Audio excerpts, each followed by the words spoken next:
tape, the tape, let's grind. Grind the tape, bro. Grind the tape, bro. Grind the tape, bro. Should've been grind the tape, bro. Grind the tape, bro. Grind the tape, the tape, grind the tape, bro. Grind the tape, bro. Grind the tape, bro. The tape. UGA game day, boy, we ball out. Pull up, put the whole conference in the doghouse. Leave them 6 feet, see me on the win streak. All-star status, go coach and the bench deep. Offense on 10, how we run it? Your best ain't nothing, we gon' send them boys punting. Black and red, got them dead on arrival. Defense hunker down for the tie. Hey, you don't want it with the dogs. Film guy on it, you don't want it with my dog. Break it down, play by play, that's the day-to-day. They know we ain't come to play, boy, it's UGA.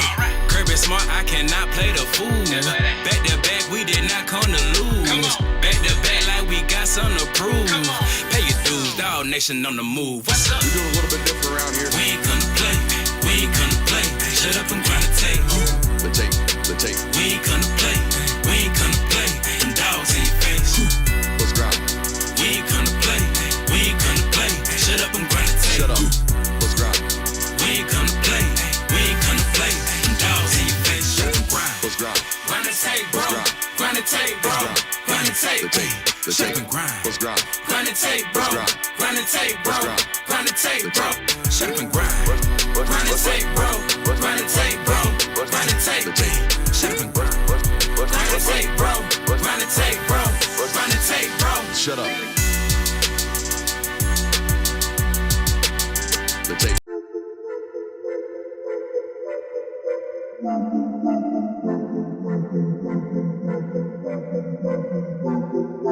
Welcome in, ladies and gentlemen, to MBR, or as we like to call it around here, Nothing But Rants, the show where I find topics that I'm oddly passionate about and I pontificate upon them. These are not hot takes, but rather takes that I'm hot about.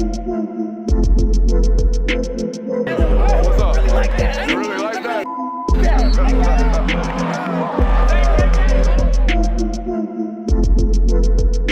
Let's shut up and grind some tape.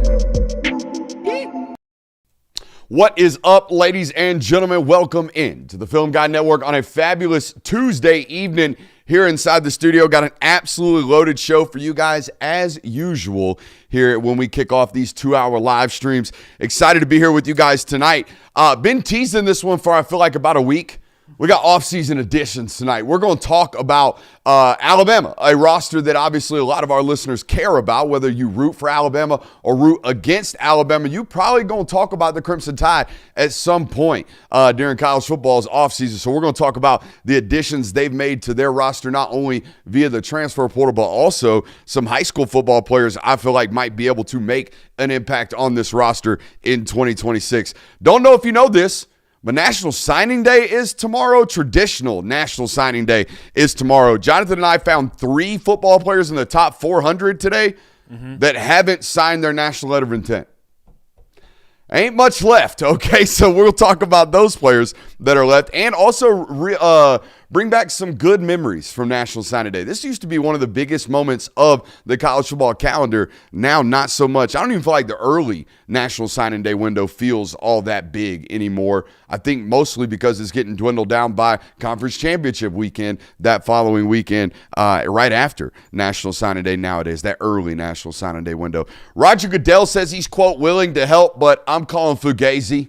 I'm calling Fugazi tonight on that one. Probably shouldn't talk about one of the most powerful men in all of sports like I might tonight, but we're going to do that.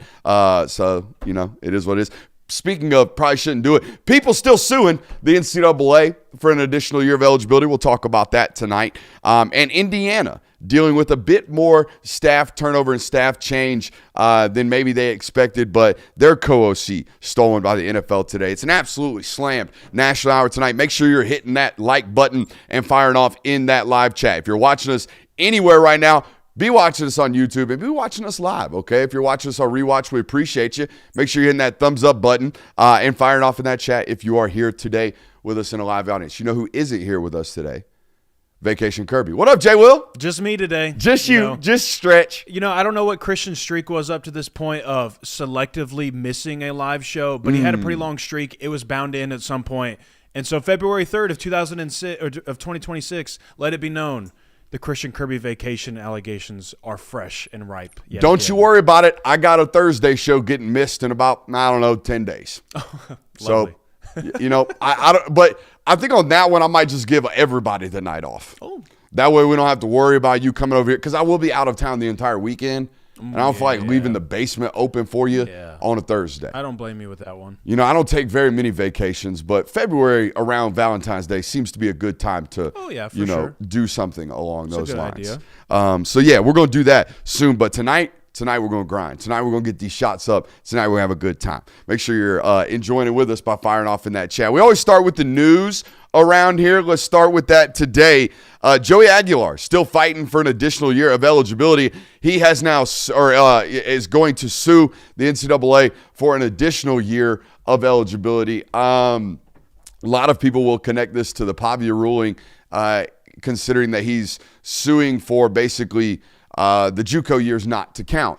However, he's already gotten the 1 year back from JUCO that Pavia got. So that precedence has already expired. This would be a new precedence of multiple years of JUCOs not counting. And look, I'm all here for continuing to chase your dreams and all that good stuff, but we're 7 years removed from this kid graduating high school football or graduating high school. Like, you are a 2019 graduate. At this point, I think it's probably time to move on.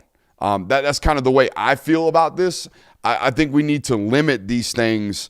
So I would be fine for a 4 within a 6 year window, which is what it used to be, right? Used to, you could get a medical red shirt and you could get a standard red shirt. And if you played, 2 years of JUCO ball, that's fine. Your clock didn't start. You got 4 to play. Well, he's already played those 4. I think it's time to move on. That's my opinion on this. And I know people feel like there's ties or emotional ties to this because there's fandom tied to this, right? So if you're a Tennessee fan, you're probably looking at this and saying, the Vandy guy got one. Well, your guy got one too. He got it last year. So I think it's time to, as the chat's saying, go get a job. I mean, the other thing too about these situations, like if you remember last year, there were multiple players that were waiting to be officially eligible for the upcoming college football season up until like late July. Like Russell Faison for South Carolina, that was an ongoing process throughout the entire offseason. Like they were trying to battle back and forth of he's training for the NFL because in case that has to happen, but he's also prepared to play with South Carolina this next season. Ultimately gets granted his eligibility. If these processes continue to get drawn out, like Trinidad Chambliss is still fighting his case as well for an extra year, and now we have Joey Aguilar continuing to fight for an extra year. Like, you're putting these players in tough positions yourself, the player, when you go into these processes, and then also you're putting the team in kind of a tough position as well because spring practice hasn't started up, but spring practice will start up here soon. And Tennessee may not know, hey, are we going to have Joey Aguilar this year? If not, then we're trying to figure out if George McIntyre is going to be this guy this year or if we're going to go with the freshman phase on Brand and things like that. If I'm not mistaken, the 2019 class was the Trevor Lawrence, Justin Fields class, wasn't it? Yeah. Or no. Or is that 2018? 2018. No, 2000. I thought 18 was JT Daniels, 19 was Lawrence and Fields. It's been that long. 18 is Lawrence and Fields. Okay, and then all right. So either way, we've been playing college football a very, very long time. We've been out of high school for a time length that is uncomfortable for me. Like I said, I think I'd cut the hard line at 6. I'm even down for the 6 to play 5. I've seen that, or the 5 to play 5. I'm okay with it, but man, we can't be in college 7 years. Oh, no, I completely agree. And chat's talking about Trinidad Chambliss. I think that's even like more. So like we got NCAA eligibility getting spin up when we're playing Division II football. Like, I know it's Division II and nobody seems to care about it except for those who played it, but that's a 4-letter institution. They play under the NCAA bylaws. Like, you're burning up eligibility. I'm sorry. It is what it is. There are reasons why there are risks to going to JUCO. You're playing JUCO football, but it doesn't count towards your clock. I'm okay towards that. You're getting a Division II university degree. That's a clock starter. That's what that is, and that's what it's always been throughout college football. And I do think it's about time where we start setting some right precedents here, not extending leeway precedents, which is what the court system has been doing. And I think they're trying to draw a hard line in the sand at this point. Most of these guys that have been going up to this have lost, basically since Pavia. Everybody else has been taking L's in court. Has anybody Faison got a win? Yeah. But other than that, everybody kind of been taking L's. Well, I mean, another important note about this is I remember after the Diego Pavia ruling and he got approved for an extra year, there were baseball players that were trying to do the same thing. Yeah. They were fighting for extra years of eligibility. And coincidentally, this one happened at Tennessee. It was Alberto Ozuna, I believe his name was. And that judge told him, because they were going after the same ruling that Pavia got of JUCO years not counting, all that good stuff. And a judge said, yeah, well, the person who approved Diego Pavia, that should have never happened. Was flat wrong. Yeah, should have never happened. So he did not get his extra year of eligibility, neither did a player at the University of Georgia as well. So there's also been some inconsistency and some consistency at the same time when it comes to these rulings. Like, I just miss the days where you knew how many years a player had, and that player was going to be in college football for that many years, and when your time was up, you went off to the NFL.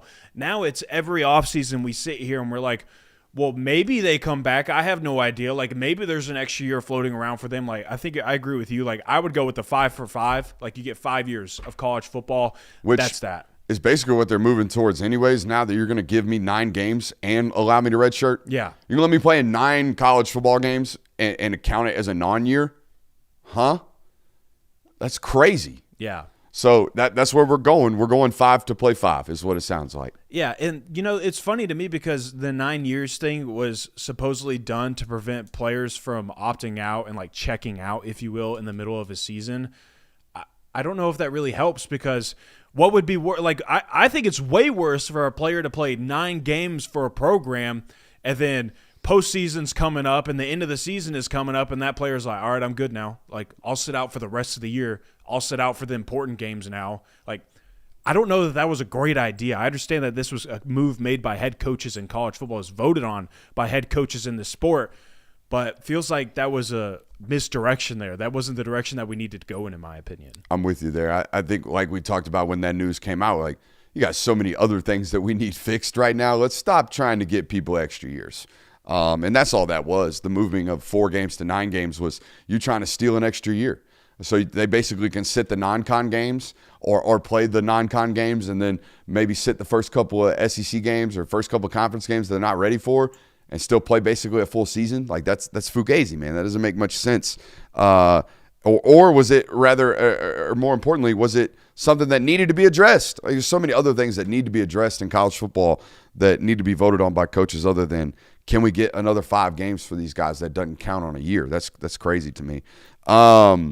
Other news worth talking about today, Jonathan. Indiana's co-offensive coordinator and quarterbacks coach Chandler Whitmer hired to be the quarterbacks coach for the Tampa Bay Buccaneers. Now, since they have won the national title January 20th, so that was about 14 days ago, in a matter of 2 weeks, they've had their entire strength and conditioning coordinator staff hired away by the University of Tennessee, and now their co-offensive coordinator hired away by the Tampa Bay Buccaneers. Now, obviously, this is a product of success. When you win, this is going to happen to you. I'm surprised it's taken this long. I'm surprised it took 24 months for people to be like, hey, let's try to steal whatever they just figured out because they went from 2-9 to 11-1 like that. Can we figure that out? Nope. It took a national title for everybody to be like, all right, let's start poaching what they got going on from a staff and personnel standpoint. Now, I don't know if this matters as much because somebody hasn't gotten to the coordinators yet.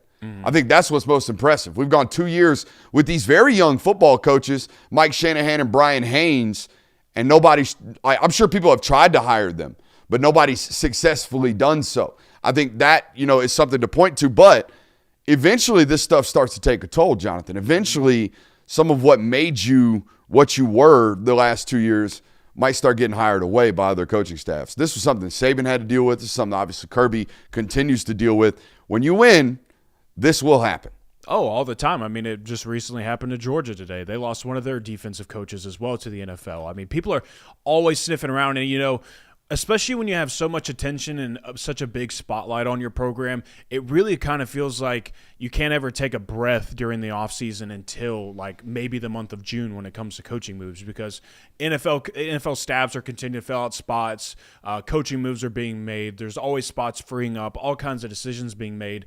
And so, the dust may have settled in college football. Like, everybody kind of has their staff and their players all wrapped up for this upcoming season. But the NFL offseason just begun, and now the Tampa Tampa Bay Buccaneers have selectively chosen one of their new offensive members. And I do want to note that this is a guy that he had ties with the Atlanta Falcons and the Baltimore Ravens, I want to say, before he got into college ball. So this might have been a guy that, was making a stop at college football, trying to get back in the NFL, and he certainly did that. I mean, Indiana was a great place to be if that was your hopes as a coach. He probably has a relatively solid hiring process, or at least an ability to convert people into doing what they do. I think the other impressive thing about Cignetti is he seems like a lunatic. He seems like a hard ass. But these two football coaches have followed him, I think, from UPI all the way up. Very low. I know Haynes has. Haynes has followed him all the way through the coaching process, and I'm pretty sure the offensive coordinator has as well. So it'll be interesting to see if they continue to do as much. Mike Shanahan, I don't know why I forgot his name, but hey, can't talk about Indiana coaching staff without talking about the homie Bob Bostad, the offensive line coach. By the way, top 5 name for offensive line coach? For sure. Bob Bostad? Yeah. That one checks out. Looks like Bob's lost considerable amount of weight and kept it off for the last 35 years since he got done playing. Good for Bob. But, man, do they know how to coach up that offensive line. The line of scrimmage in general should be interesting to see. We got done watching Josh Hoover today for the Indiana folks. They turned out late on that one, Jonathan. It was a slow build, about 900 views in the first couple of hours. Not really the standard around here. All right, not really the standard. Hey, but it popped up. Okay, we found that fan base by the end of the day. Hopefully they continue to pour in on that one because I think it's a good addition for them. Mm-hmm. I think I'm going to go through, as I said during that film study, and go through and really dig through all of their transfer portal additions and figure out what they got going on from a talent identification standpoint and how they look at the transfer portal and how they look at players that they know can produce for them. They're not just what did he say? It was production over potential, right? Like what are they seeing from a production standpoint in these guys that they added? We're going to go through it this offseason extensively on those guys. But we watched Hoover, and I think it's very obvious what they saw in him. Quick and accurate, decision maker. The accuracy with his toes in the ground are really, really good, all right? His competitive integrity is obvious when you watch him on tape, almost too much, almost to a sense where you're like, hey, buddy, we don't got to die today on 1st and 10. We can die on 3rd down, though. Mm-hmm. Like, you can go do that. I'm fine with that. Hey, 4th and 5, you want to go literally dive forward and be willing to take all the shots in the world like a la Mendoza and the Natty? We showed you some of that in Josh Hoover's tape today as well. So I think it's a really good fit for those guys from a quarterback standpoint, Jonathan. Oh, 100%. And considering their process and identifying players, this was a player that they identified very early in the process. Like they had, early on in the transfer portal market, a lot of people had their eyes set on Sam Levitt or they had their eyes set on Brendan Sorsby. Meanwhile, Indiana was like, yep, Josh Hoover, we're good. We checked the box there. Jonathan, off the record, remind me to remind you about Sam Levitt after the show. All righty. I will definitely do that. Will blow your mind. Okay. I don't know if you'll like it. I don't know if it'll make you have pain of regret. I don't know. I don't know how you will feel about the Sam Levitt nugget I got for you after the show. Okay. It's only for me and you, baby. All right. Christian doesn't even get it. You're not allowed to text him after and say, here's what it was. You're not allowed to tell your buddies in the neighborhood. Nope. This is a me and you thing. Well, he's at and my source. He's at a concert, so he won't even know that this Christian? even happened. Mm-hmm. What concert?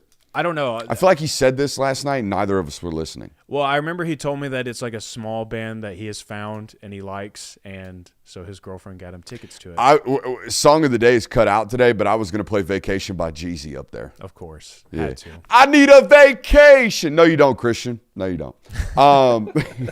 We can say these things because he's not watching. Right? When we know he's not going to watch. Know it we can say whatever we want. Unless somebody snitches on us. Nah. We don't play. We ain't got none of those in the chat.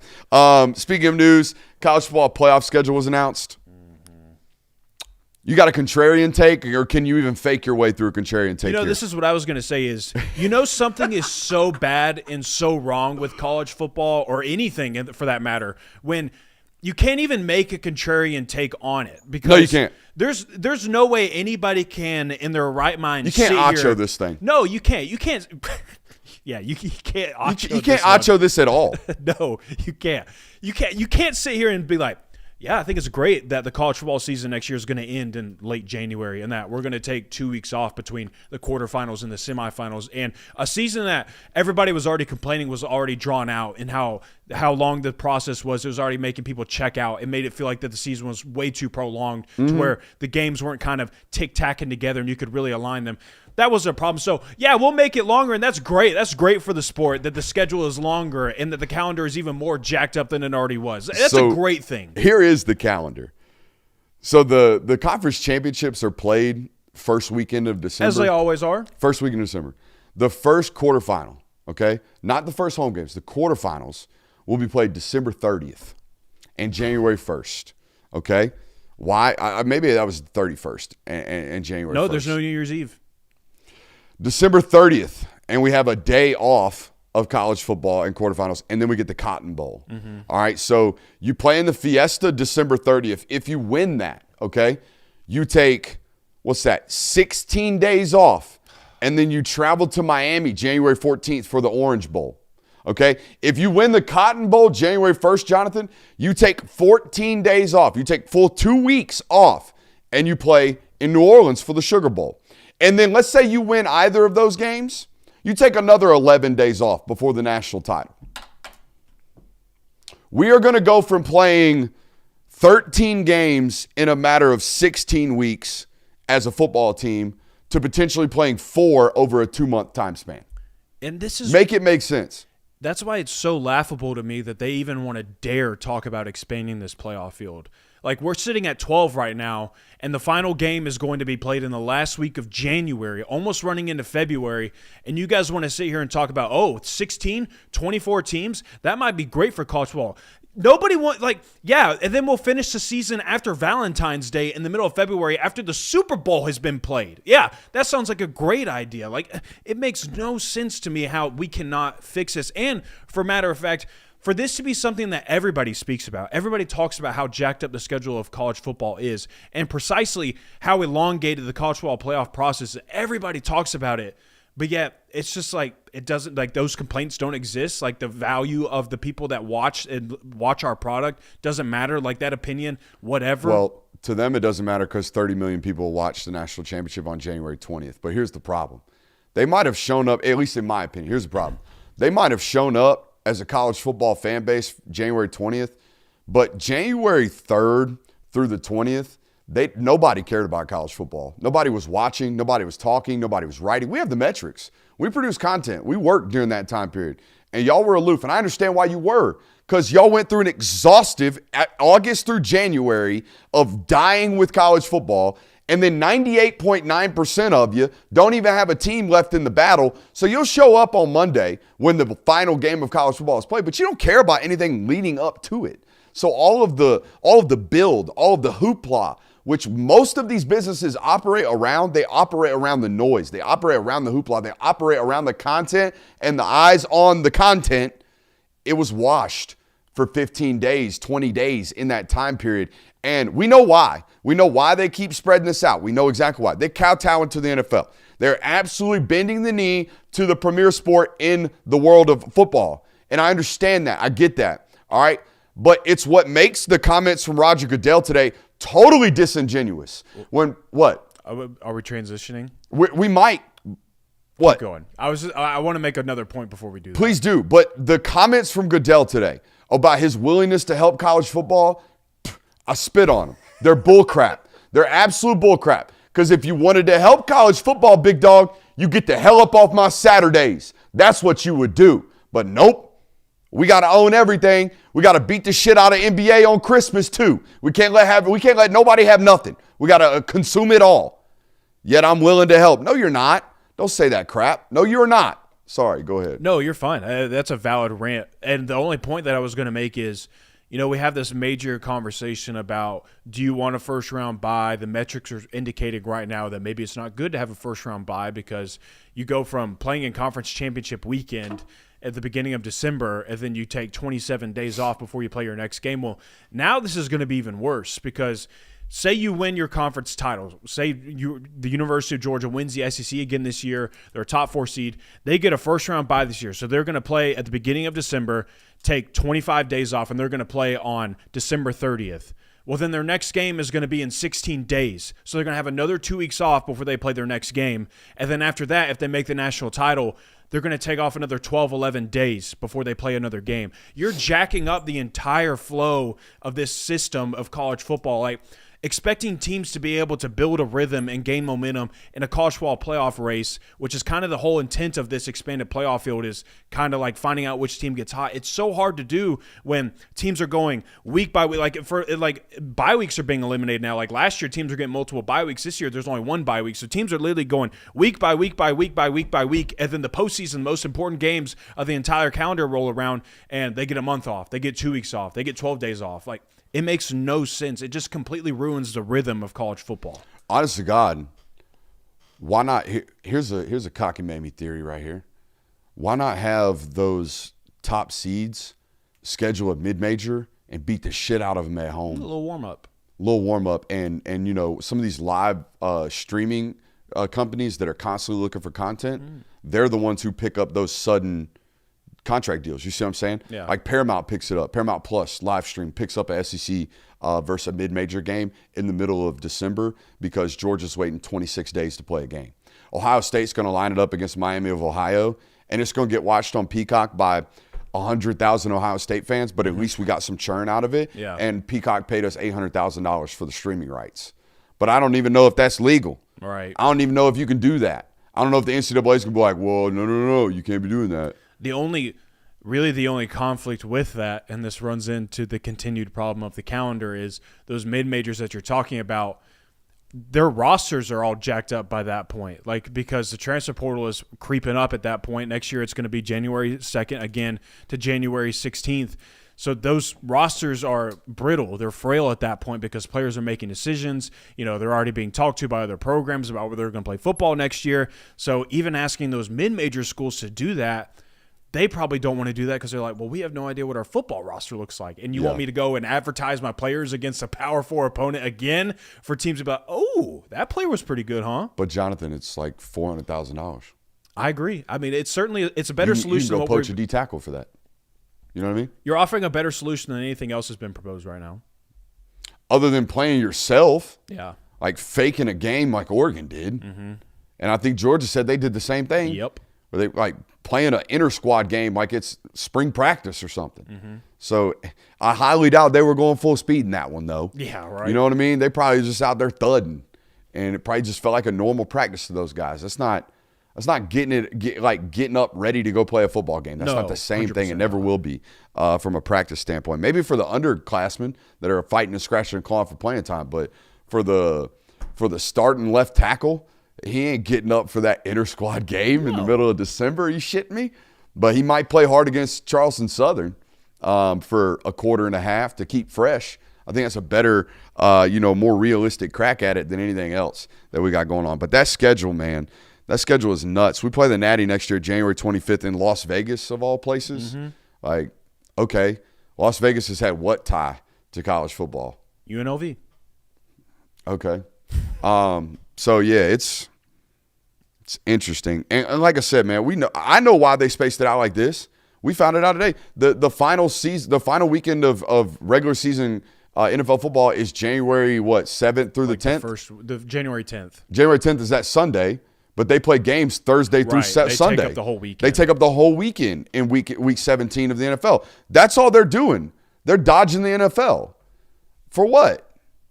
For the NFL's purposes? Like, I do not understand how Roger Goodell could sit here today, and we'll get to the story, but his comments were basically like, yeah, hey, college football needs help with their governance of their sport, but he didn't say it, but he wasn't asked. I'm not coming up off Saturdays when they're trying to play playoff games. The most meaningful games of their season, tough shit. They can watch Seattle versus the Patriots week 17 when they're sitting starters.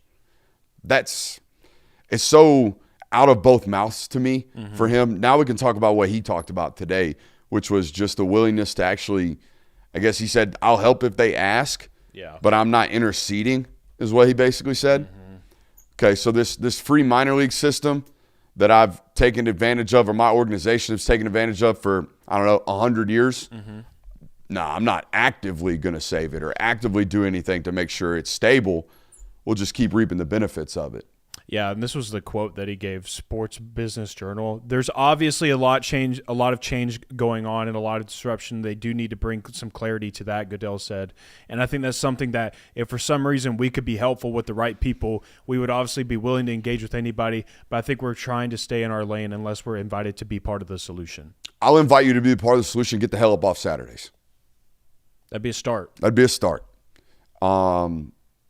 And dude, his competitiveness is almost malicious. Like, there is no competition with the NFL. We know what it is. If you're playing, people are going to watch that more than they do the other stuff. We know that.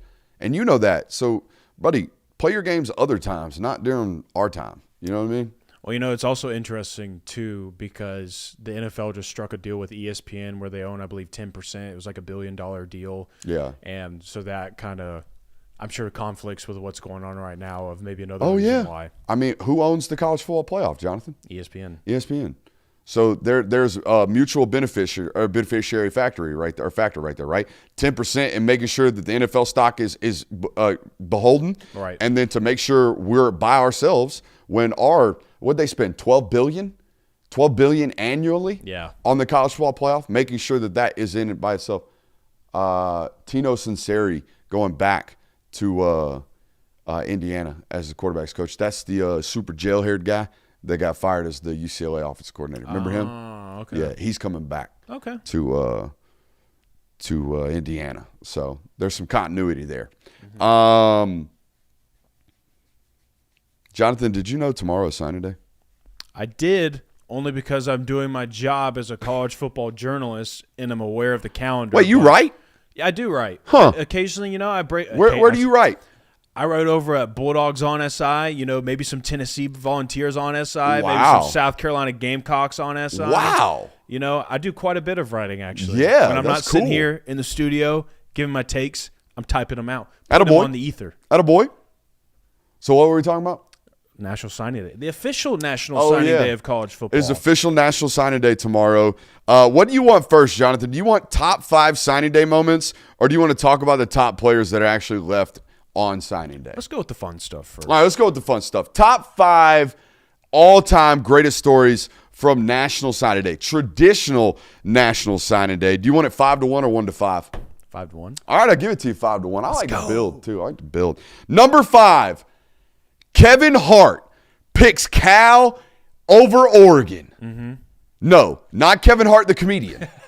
No, Kevin Hart was an offensive lineman in 2008 that faked offers from Oregon and Cal, so much so, and other universities, so much so that he trolled his high school into actually having a commitment ceremony for him.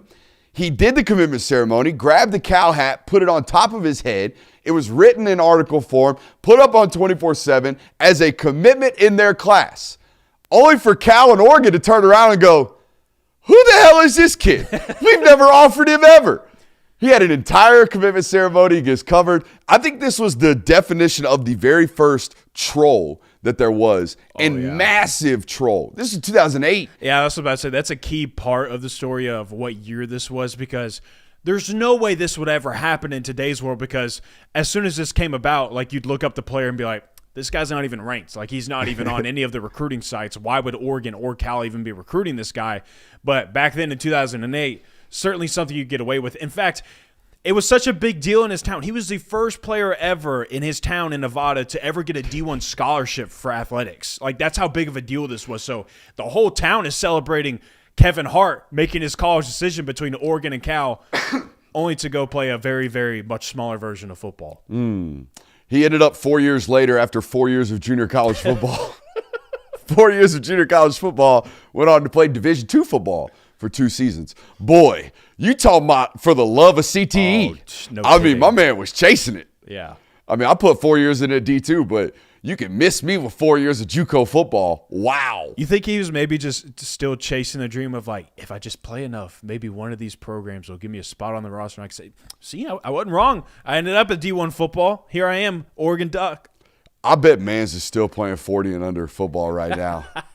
I bet he's out there. League. Yeah, I bet he's out there in Vegas playing in 40 and under full contact 100%. football. 100%. You know what? Maybe that's Baby Gronk's dad. On to number 4. Zach Evans. Okay, now I've been sworn to secrecy on this for so long, but I want to talk about it tonight because I think we're okay to do. What so was now. the statute of limitations? I think we're up on that. I have it on good authority that Zach Evans, former 5-star running back that ended up at TCU, I have it on good authority that Zach Evans signed multiple letter of intents to multiple SEC football schools and tried to turn all of them in. So much so that people got the letter of intent. They were excited about letter of intent and then called other people to be like, man, that was a good race, huh? That was a really, really good recruitment process. And the other guy be like, I know, man. Sorry for your loss. What? Sorry we got him. No, you didn't. We got him. So much so the NCAA was like, none of y'all got him. He's going to TCU. And I swear to God, if he goes anywhere else. The Zach Evans story was absolutely insane. Throughout the entire recruitment process, that was nuts. Number 3, Isaiah Crowell committing with a puppy bulldog was like one of the first viral moments I remember. Yeah, that was like Crow knows. One of the first big, I would say, ESPN National Signing Day moments where he's making his decision and you got a live mascot with you. That's how prepared you were. Nowadays it's, put the hat on, flip the hat off, do all the trolling moments. Back then, that guy was ready. He went and purchased a live animal to crown himself as a commit of a class. Number 2. Landon Collins commits to Alabama, and Mama is not happy. Number 2 and number 1 are Mama-related stories. If you guys remember, early National Signing Day has messed up a lot of stuff, not only content and the build to National Signing Day, but also All-American games. When the Under Armour All-American game was first introduced to college football, that sucker was played beginning of February, right before National Signing Day. So we had moments like Landon Collins, a 5-star safety, committing to Alabama over in-state Louisiana or LSU, and Mama sitting right there on national television. Great job by Dari Noka, by the way. At that moment, if you go back and watch that interview, I don't know how many national television hosts would be like, hey, Mama, you seem kind of pissed. What's up with that? And Mama's like, yeah, LSU's the place he needs to be. I don't know what we're doing. And then, boom, we have the moment. But I do not believe we have that moment unless Dari Noka's like, what's going on over here? You don't look all that happy. My instincts are kicking in right now. My spidey senses are tingling. We have a moment right here. Number 1. This one, I had to look up to see if this one was real today. Yeah. Alex Collins was a 5-star running back out of Miami, Florida, and he commits and tries to sign to Arkansas, of all places, thousands of miles away from home. And you know what Mama does? Mama steals the letter of intent, holds it hostage for a 24-hour time period, so much so that nobody knows where he's going. Nobody knows what's going on. All right, Ma or Dad, he has to convince Dad to actually put his name on the letter of intent and sign a new one. They get a brand new one from Arkansas. They get it turned in. You think the story's done there? It's not. Mama tries to sue her own son to get him to stay at Miami. He goes on to Arkansas, has a great career, freshman of the year, goes on to the NFL, has a 5-year career. Yeah. Suing your child is Suing crazy. your own kin, your own child, because I want you to stay home. I found some other ones that I found. You found really some great interesting. ones. This is all from the same article. This is from an SB Nation article, just to make sure I give credit to where it's due. Now, there's this one story. I guess this player continues to be unnamed. Nobody knows who it is, but there was a 5-star defensive lineman. I'm not sure what year it was, but he was expected to go to a school inside of his state. And then a reporter decided to make up a fake story that school was going to take another player at his position and that he needed to go and commit to another school. So this player believes the reporting from this said media person and is like, okay, well, then I'm going to flip to the in-state rival. I'm going to go there. Make sure not to tell his current school that he is planning on flipping. In fact, to make matters worse, the kid that he believes is going to be taking his spot at his current committed school is committing after him. So he couldn't even confirm or deny the allegations being made. So he goes on to commit to an in-state rival while the other kid commits to a school way out west and does not end up committing, signs with the team. So a media person ended up influencing a player's. I'm going to contact some of my OGs in the recruiting industry and try to identify this 5-star. Yeah, that'd be a great idea because that's a wild story. Garcia, if you're listening right now, I'm sure you know. Do you remember the time that Jim Harbaugh planned a sleepover with a kicker? Yeah, I do remember multiple stories about John Harbaugh sleeping over with high schoolers. Jim Harbaugh? Jim Harbaugh. Yeah. He planned a sleepover with a kicker. Was he shirtless? I don't know. I didn't look up the Harbaugh Diddy files, if you will, on I mean, that one. you haven't heard these stories? I know when Harbaugh would come down south for those, what they call them, satellite camps. I do remember this. He would come down here. Yeah, he would come down here in the standard khaki and polos, and then would get on those summer fields in the south and get way too hot. So he'd go shirtless with khakis and the belt still on, by the way. Yeah, I remember those. With the, the notorious necklace or whistle with the Sharpies on the whistle. So we got pictures on the internet, I'm pretty sure, of Harbaugh shirtless with khakis, a Michigan hat on, his whistle, and Sharpies hanging around his neck. It's potentially the most absurd headline I've ever read in my entire life. Kicker commits to Penn State via epic music video, then decommits after sleeping near Jim Harbaugh. That's the headline that's written for this story. And that was written in like 2012? Was it that long ago? 2018? Yeah, something like that, I would imagine. Man, we were doing clickbait headlines in 2018? Yeah, apparently so. I mean, That's I remember well the done. stories of Jim that Harbaugh. That would bang in 2026. Yeah, I think like the most famous one of Jim Harbaugh on the trail is him wearing cleats into someone's house. Oh, yeah. Showed up to mama's crib, and he's got football cleats on walking on. Chad say it wasn't that sleepover in a treehouse? What? I think it might have been. That doesn't sound like something he's capping on. I don't know. I kind of want to click on it and confirm this.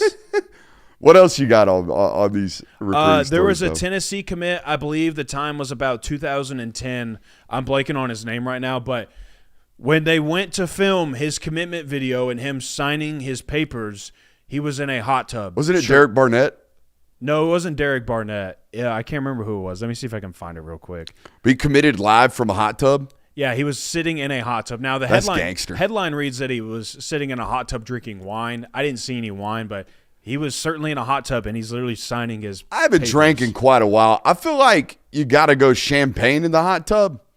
Yeah. Wine in the hot tub feels a little weird to me. Mm-hmm. I go cold brewski in a hot tub. For sure. Maybe a mixed drink. I don't know why wine in a hot tub feels weird for me. Champagne makes a whole lot more sense. Yeah. So yeah, those are some of the crazy stories that I found on the internet. Love it. Now, there are some players left. Mm-hmm. I'm not trying to be disrespectful to these players. But the highest ranked player unsigned right now is Dylan Barramon. He's like 130th consensus. Yeah, I think like 130th on the rankings.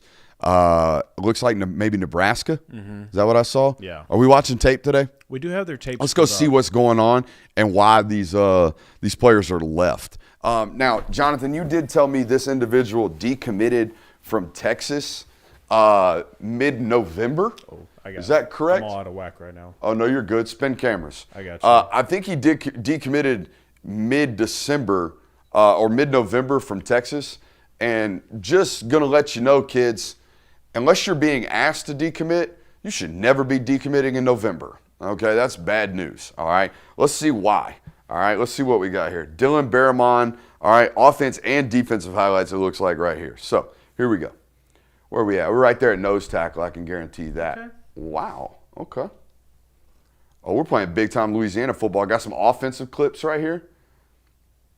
Now, I think this player is like 6'3", 330 pounds. I was about to say that is a large human. Yeah, I think he's an interior defensive line prospect that plays some offensive line as well. I'll tell you this right now. The lowers are entirely almost too thick to be playing offensive line. Mm-hmm. We're almost going to have to be what we are right now, which is a fire plug in the middle. I like that tape a whole lot more than I like the offensive line tape so far. Okay? And we're using him as like a big sniffer on offense. Okay? Got him in a 47 right here. Yeah, the foot speed's not quite there for an offensive line prospect, in my opinion.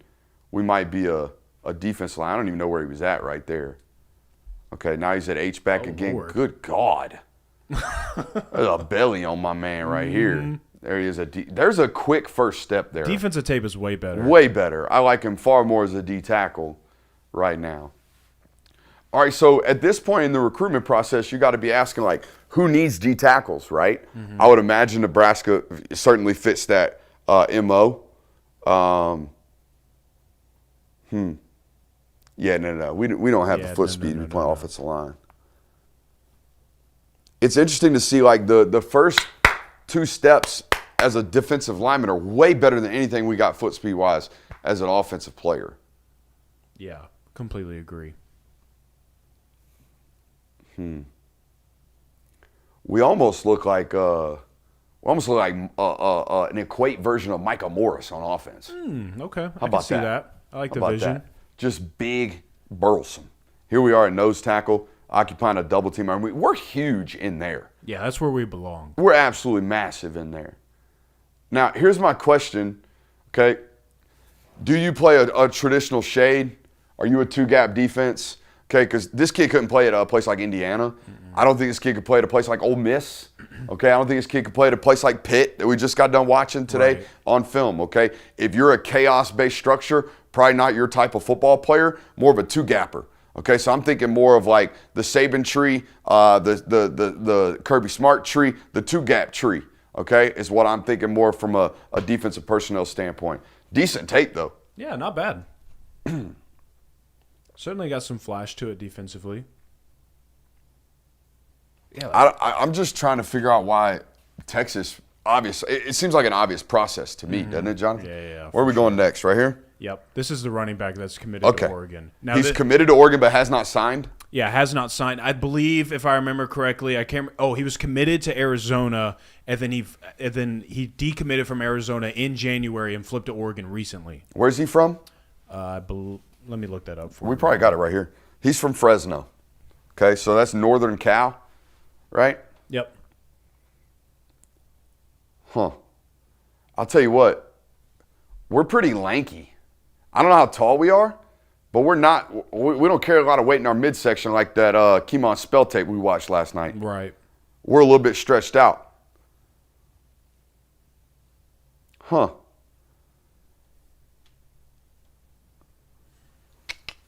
I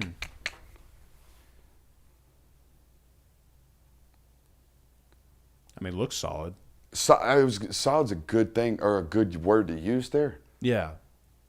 I don't know if that's the juice. Speed is whoa, that's new. I don't know if the previous angles must have been lying to us, right?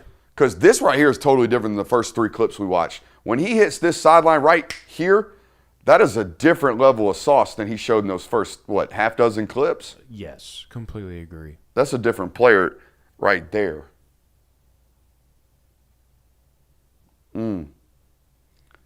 Why are we playing? We're playing in big-ass high school stadiums in Northern California. Huh. I mean, yeah, he's got some speed to him, that's for sure. I'd love to see a track time or anything like verified, because the film is a little bit – every other clip's misleading to me. Sometimes he doesn't look burning. Sometimes he pulls away.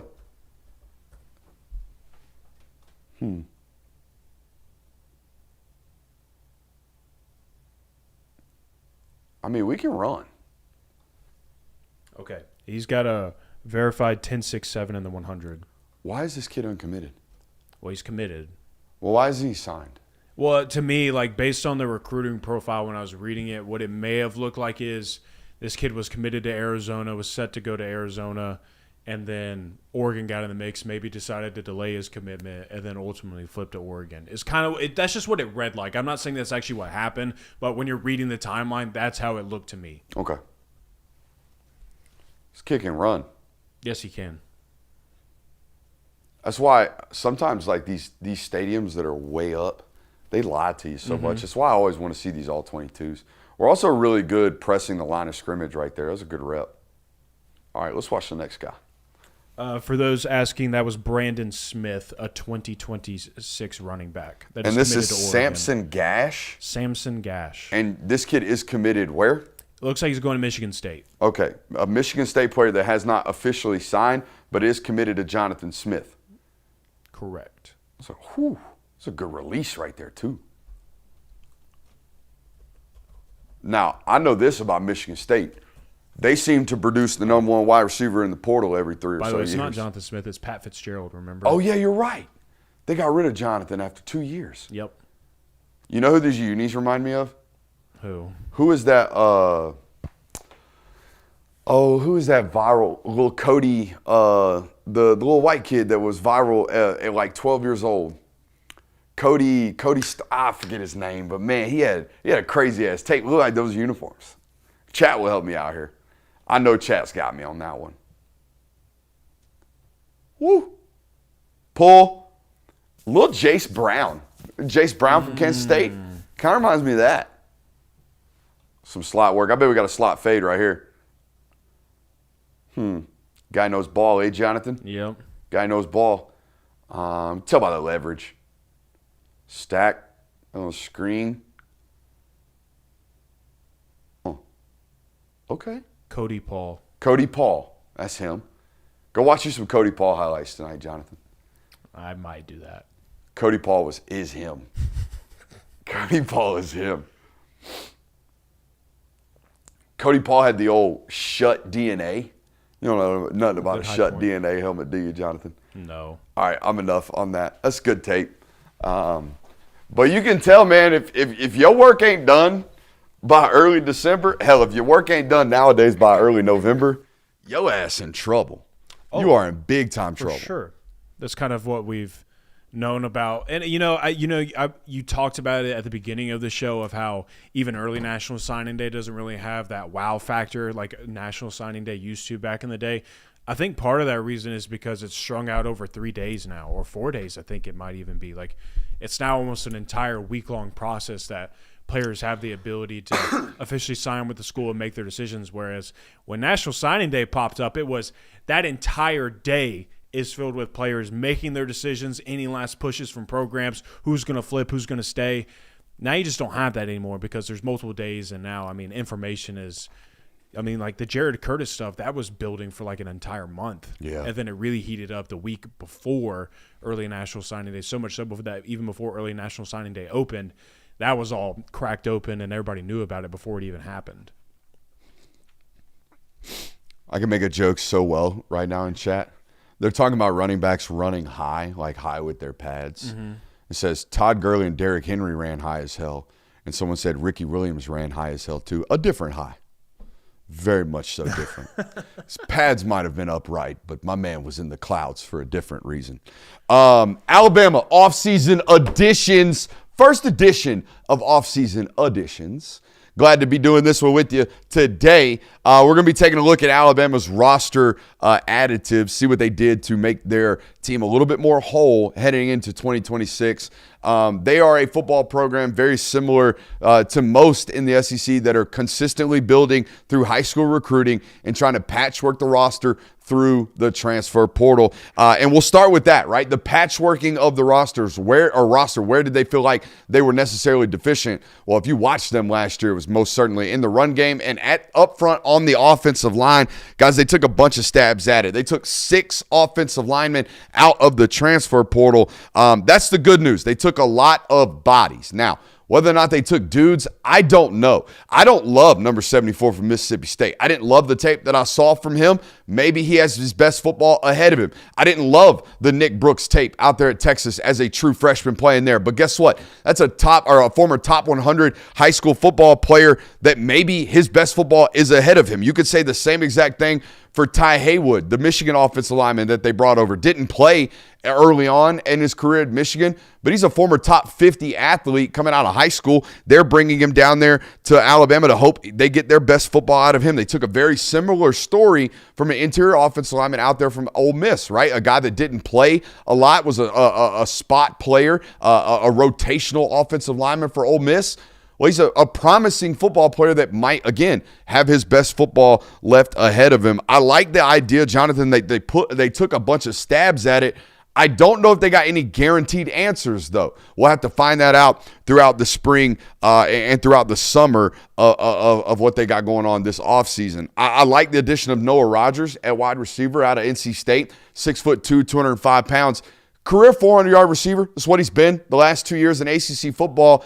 Though I would argue the first year, not great quarterback play. Mm-hmm. Last year, really, really good quarterback play. out there at NC State. So same level of production from him, though, but the body is what you're looking at there. 6'2", 205, good enough right there in terms of height, weight, and speed. Should be playing, again, some of his best football you would imagine moving forward. I like the Carmelo O'Neal kid out of Mercer. Felt like the tape was electric there. You're going to have to worry about whether or not he can play big-time football, though, with that one moving up. They got more names going out that you know than coming in. Right. Now, I don't know if you actually know that roster. Some of this, I'm not going to say was dead weight on the roster, but some of this doesn't feel like necessarily a loss to them.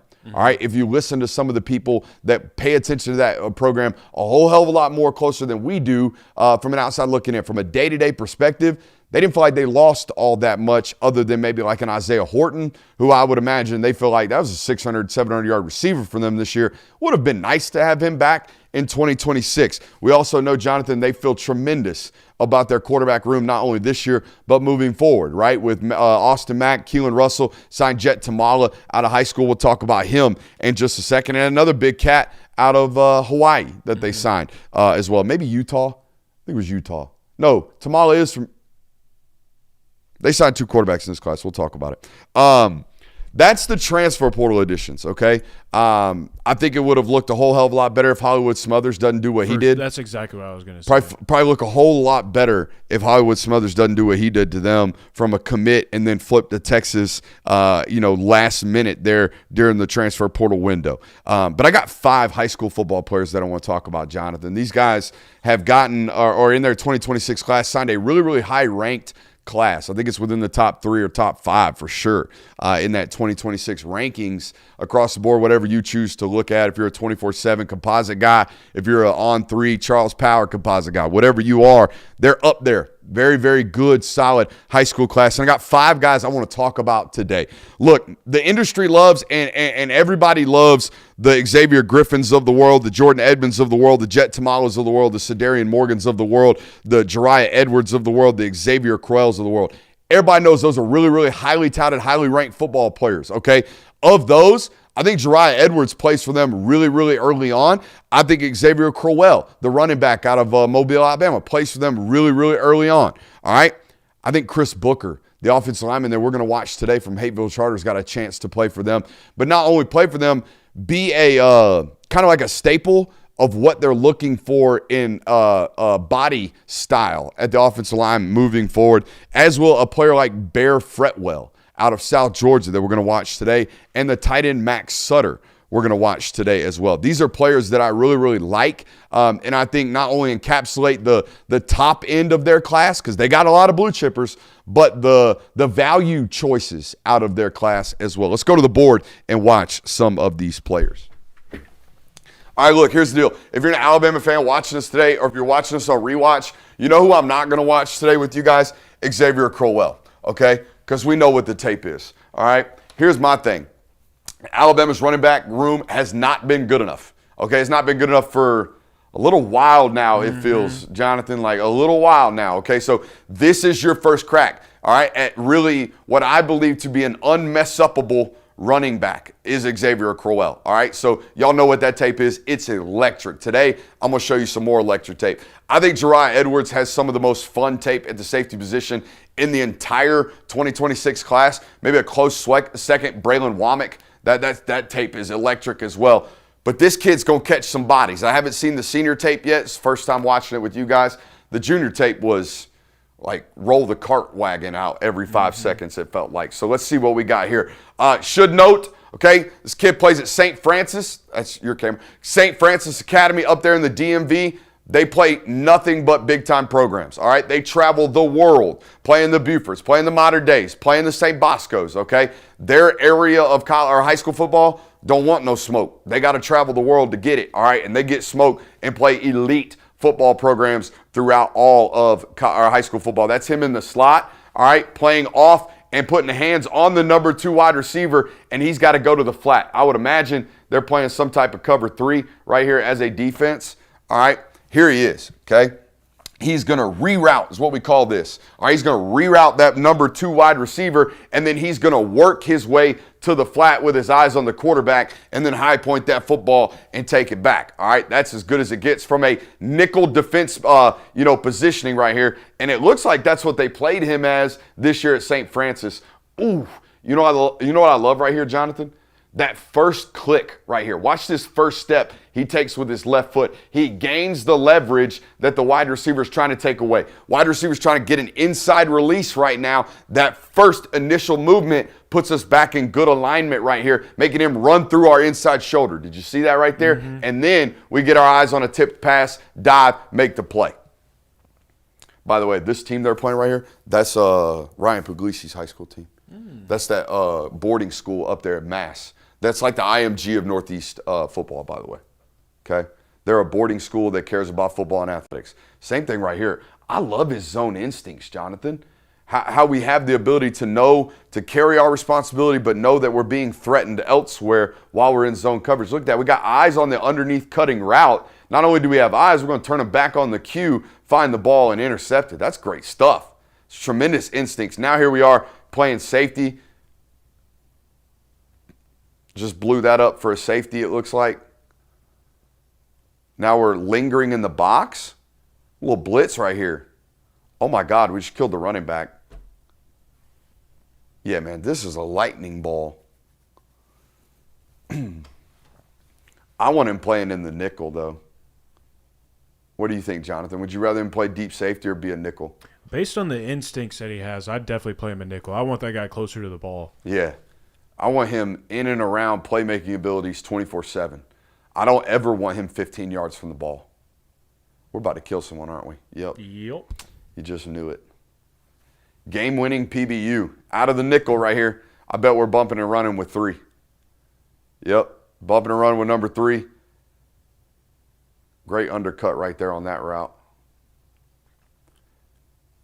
I will say this. The playmaking ability, a lot more obvious in the senior tape. Mm-hmm.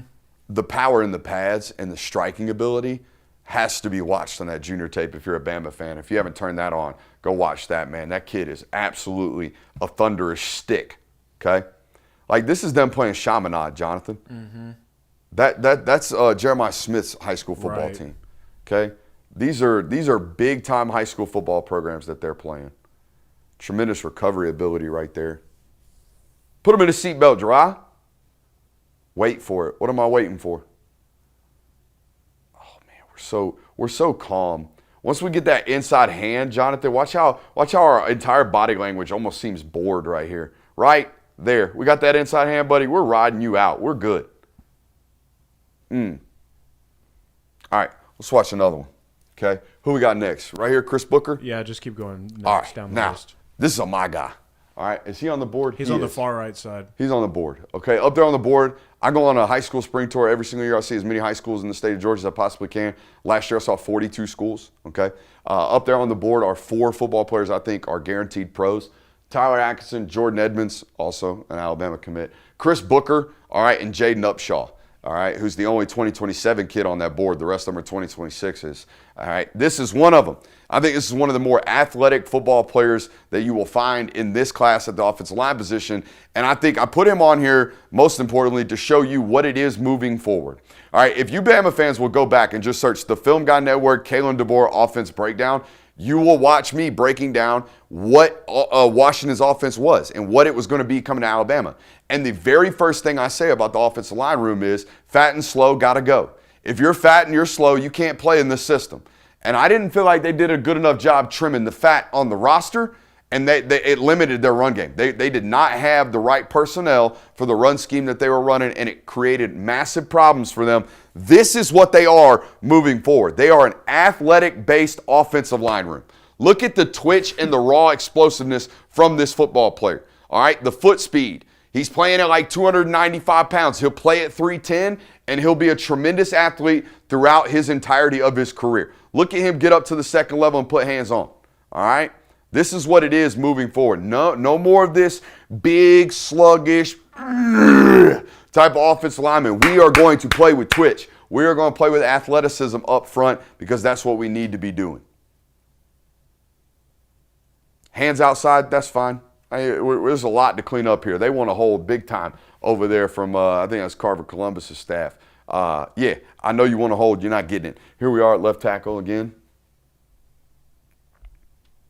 You know what I really loved about this one too, Jonathan? Is how early they found him. Yeah. This kid pops as an Alabama commit as a 3-star at a Hateville charter, and it's like, whoa, I got to go by. He got to get put on the list.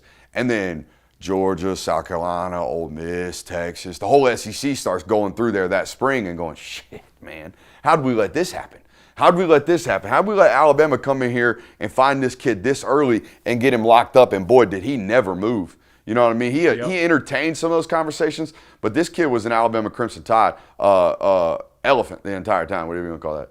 He a member of the Alabama roster and going to be throughout his career. Now, what there is a tremendous amount of finesse that needs to get cleaned up, right? Tremendous amount of technique. These kick slides don't look professional.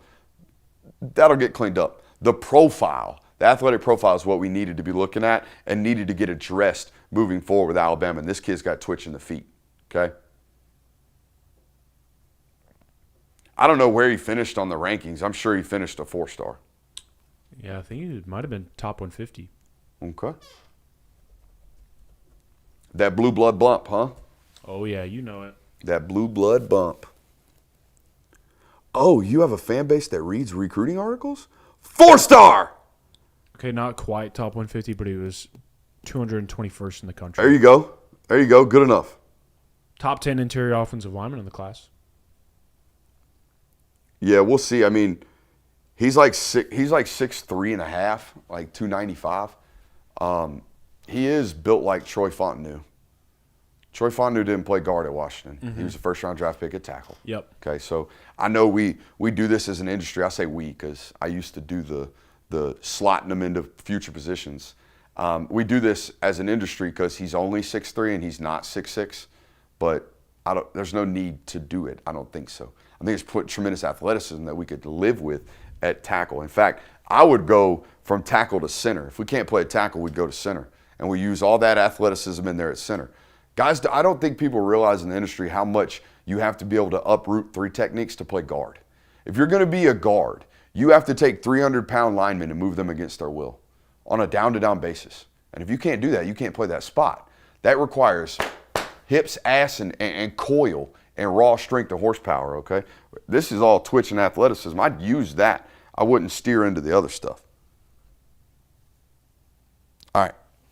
The other thing I love about him, that kid comes from a program that produces nothing but dogs. Mm-hmm. If you know anything about Hateville Charter, you will know that they've got, I think, 7 alumnus that have made the NFL. 7. And they practice, guys, on a road on the side of the street in DeKalb County. All right. How do I get rid of this? I don't know. In DeKalb County, that it's got goddamn rocks in it. Okay. I'm talking about it's right over there by Stone Mountain, and they got full-ass boulders in the middle of their practice facility. It's that right there. All right, let's go to the next one. Who we got? Max Sutter. This is the tight end. I like this tape too, okay, because I think they've done a really, really good job since coming to Alabama of signing good movers and good physical blockers at the tight end position, and this matches that mold. This is a big physical football player, Jonathan. This kid's 6'6", 240 pounds, okay? He is massive. He is a big dude. Here he is playing defense. Just tough, gritty. Mm-hmm. Tough and gritty. Inline blocker, getting up, vertical, snapping it off on a safety. High point of football. I would have loved to see you go up with your hands right there, big dog, not catch that off your belly. Okay? Now, I think this kid's top 200 as well. So this isn't like some value bin find. There you go. But damn. There's the high point. Yep. Ooh. Oh, wow. Okay. Cameraman, catch up. He ain't that fast. Come on, cameraman. A little outside. We taking him vertical. Got a shot put thrower there at quarterback. Mm-hmm. Ain't even in a stance on defense. Just straight dog. Yep. Just straight dog. Screen pass. Reverse. Oh, and he can pass. Buddy, you might have been the quarterback, honestly. You might have been the best option at Q.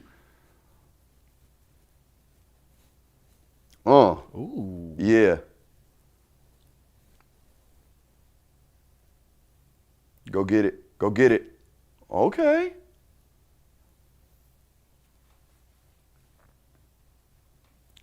It's important to know. That's why I led off with just how massive he is, because he does look a little lumpish. It's not, how can it be? He's 6'6", right? Unless you're Colston Loveland. Right. That guy moved like a gazelle at 6'6". That's why he's a first-round draft pick. Wasn't he? Yes. All right. Hey, we have a whole nother hour. We're way over. We have a whole nother hour coming up next. See you.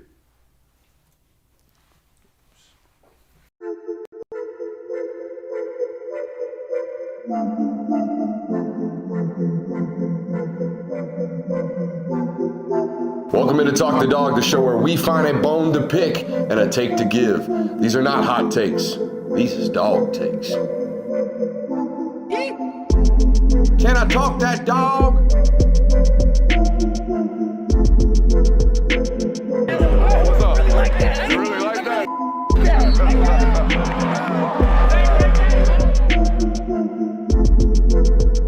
Let's shut up and grind some tape. What is up, ladies and gentlemen? Welcome back in to the Film Guy Network. Sorry, guys, I got over there on the board, blacked out, lost all sense of timing. That's on me. It's unprofessional. I apologize to you Georgia fans watching today. We got staff news here in early February to talk about. We got the offensive depth chart preview. Preview. Call it a preview. We're going to start our off-season meetings tonight here on the local hour as well. And a look back at the last 3 recruiting classes brought to you by Stretch over there. I'm excited for that one tonight. Don't have any idea what you got for me. Some very interesting things that will be revealed. Did you find something? Did you when I do like big exhaustive research projects like that, I always come away with like major takeaways. Well, I think the major takeaway here, not to spoil anything, but I think if anything, it kind of provides a talking point of why this year should be believed to be different for Georgia compared to last year with how Georgia has chosen to approach roster building and all that good stuff. It is a season about retention in Athens, Georgia. Thumbs up. Let's go to work. We got some news.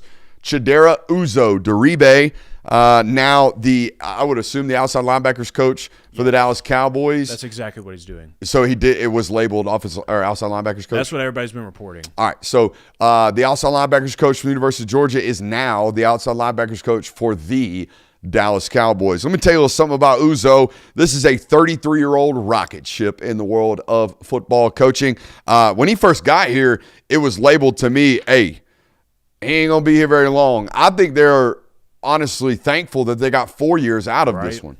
He came to y'all as a 29-year-old football coach that did a great job as a GA at Colorado, a great job as a position coach for 2 or 3 years at Kansas, then went to SMU and balled out, spent some time at TCU there as well, balled out, and then boom, comes over here, spends 4 years. Now he's going to the NFL. This was an undeniable opportunity for Chidera. This is an absolute no-brainer. You have to take this job. Oh, for 100%. I mean, for a guy that has continued to climb the totem pole as quickly as he has, and also for the fact I believe this is a homecoming for him. I believe that's where he's from, so that's an added plus as well to that. But, yeah, the fact that when I looked it up today and I was kind of going through his resume, obviously trying to type up this article, and I saw where Georgia hired him during the 2022 offseason, I was like, I can't believe he was here for 4 years. Like, it didn't even feel that long. It felt like he was kind of just a pop in, pop back out. I had him for a couple of years, and now he's on to another bigger and better job for himself. Yeah, I don't understand when staffers leave, I think there's 1 or 2 reactions.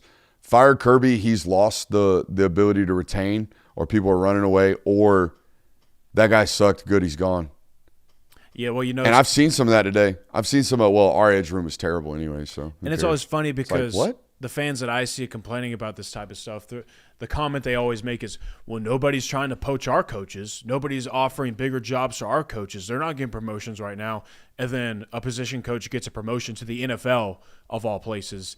And it's like, well, thank goodness that guy sucked. Yeah, he sucks so bad he's in the NFL now. Makes no sense.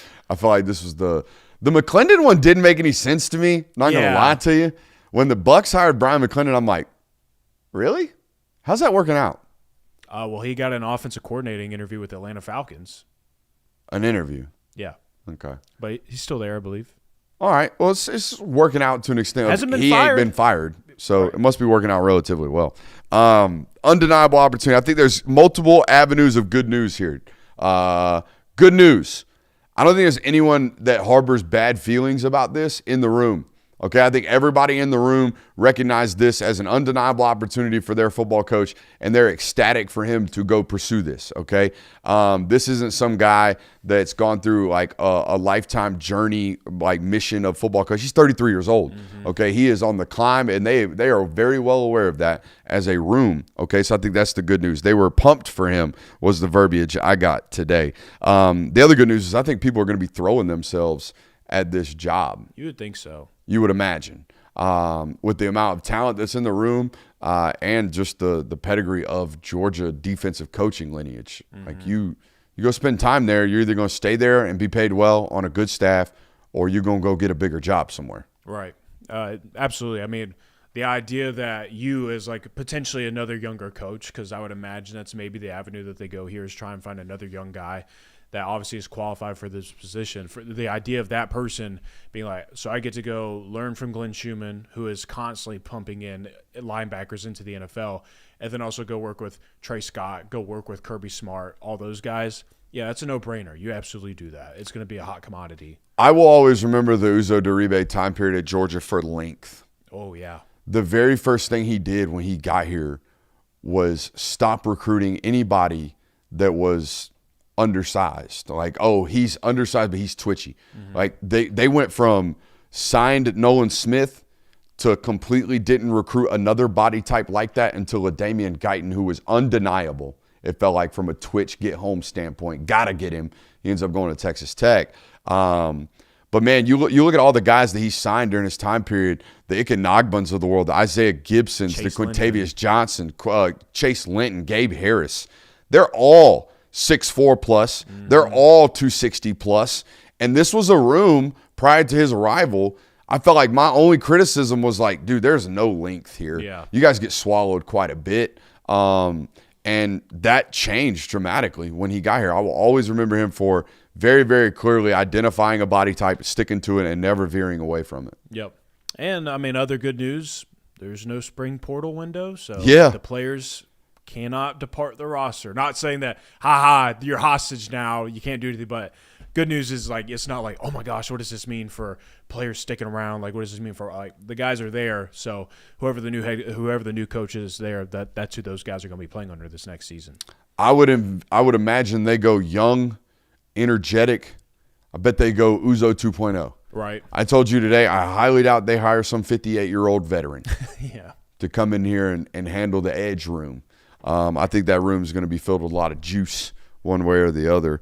Uzo did well while he was here. I don't know what other people feel about him. I never felt like the room was ever a problem. Now, you can say things about sack numbers, but I could have said the same thing when they had rooms full of first-rounders. All right. Now, the totality of the sack numbers were different because linebackers – I think the main thing people forget about is how often linebackers got home during that time period.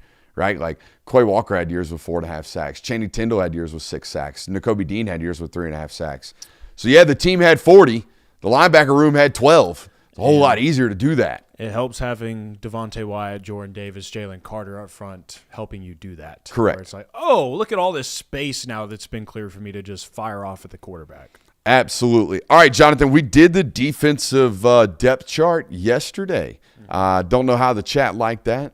But we're going to give them to him today. We're going to give him the offensive depth chart breakdown today. Now, it is very, very early, but I think I know what I'm talking about. I think we can project this pretty well right about now. I mean, hell, we're only like 6 weeks from spring ball starting up. I know. Isn't that crazy? Be here before we know it. All right, let's go to the board. All righty. Now, don't know how this looks right now. Let's get it nice and square. Boom. I had a little water cup right here, my son's cup from Mark, a professional TV Mark on the ground. Kicked it over in the first segment. All right, here we go. We got the offensive depth chart preview. Let's start ball out, Jonathan, shall we? Yeah. We're going to go too deep and then talk about some young guys that need to develop. We'll start on the inside. The starter at the center position. It's going to be number 74, Drew Bobo. Let's put this up at the top. Those are cursive Fs, by the way, if you didn't know that. That's what they look like. All right. Offense. If you say starting so. center, Drew Bobo. Now, if it were me, I would keep Donnie Glover and Juan Gaston together on the same side for the entirety of their career. They would build nothing but rapport. They would be the best tandem by the end of their career you've ever seen in this place. I would treat it just like the number 73 and Francis Mwaga down there, Mawanoga, yes. down there at Miami. Play them two together and know that one side is completely solidified for the next 24 months. Man, I mean, how many people can say that? Not a lot. All right, and you do it at a very, very premier level with those two football players. Now, the left guard spot is a major question. I think going into the spring, you pencil in Daniel Calhoun, number 70, and you see who wins the spot. We'll talk about who's competing with him here in just a second. The veteran, Ernest Green, returns for another year, all right, on this roster. That's a major retention for you guys right there, because without him, I don't know. I think you're probably spending $1.2 million in the portal on a transfer tackle that ain't worth $1.2 million, to be honest with you. I don't know if there was a tackle worth all that money, but people threw it at him this entire offseason. Who was the best tackle in the portal? Jordan Seaton? Yeah. And even he's got holes. Who was the second best tackle? The kid from NC State? The Jacarius Pete kid. The kid from NC State? So, I mean, there were two that were going to get paid an exorbitant amount of money. We know you're not going to be in the market for those. You didn't really have an option if Ernest didn't come back. So I'm glad for your sake that he ultimately did. Let's talk about backups right here. The backup center, you would imagine, is Malachi Tolliver, Correct. the guy who backed up Drew Bobo this year. The backup left guard, I'm not even going to call him a backup right now. I would argue that these two, Daniel Calhoun and Michael Unai, is it Uni? Michael Uni? I think it's actually like Weenie. Michael Weenie and Daniel Calhoun are probably going to be competing for that left guard spot, you would imagine. Big hunk of promise. Ja Jackson going to be the backup left tackle, you would imagine. Been a big hunk of promise for 24 months now. Mm-hmm. Okay, so let's squeeze some reality out of that promise. That'd be nice this offseason, huh? Right guard. How you like that, Jonathan? Oh, I love it. How you like that, You Jonathan? know I like it. How you like that, little Zaki Hilton? Mm-hmm. Huh? A little early on to be projecting backup right guard as a true freshman, but that's where we're at. Yeah. Right about now, I believe. Who did we pencil in at backup right guard? Marcus Harrison, or backup right tackle, the big 6'10" joker out of up there in Boston, Rhode Island, Yeah, New Jersey, something like that. New Jersey. He up in one of them snow cities. All right, coming down here. His third year on the roster. Can you believe that? No. Third year on the roster for Marcus Harrison. So about time we get in the mix here at some point. We'll talk about young kids in just a second. Let's continue the discussion over here with the Y position and the H position. Had a conversation with somebody today. Guess who's getting, not like, hey, we're going to feature packages with him. No, sir. This dude's going to be on the field every single snap because they're at least going to be in 11 personnel. Elias Williams. I was told today, and I believe this, Elias Williams will be a household name by mid-September. So that means like first 3 weeks, okay, of the season, people are going to be talking about, whoa, who is this? Turn the Mississippi State tape on from last year. You'll know who it is. He's been playing like that. The H-back will obviously be Lawson Lucky. Mm-hmm. All right, we will back those up with Jaden Riddell, okay, and Ethan Barbour. Obviously going to have to get in some young rotations there for who am I missing? Lincoln Keys. And okay? also and Colton Heinrich and Caden Prothro.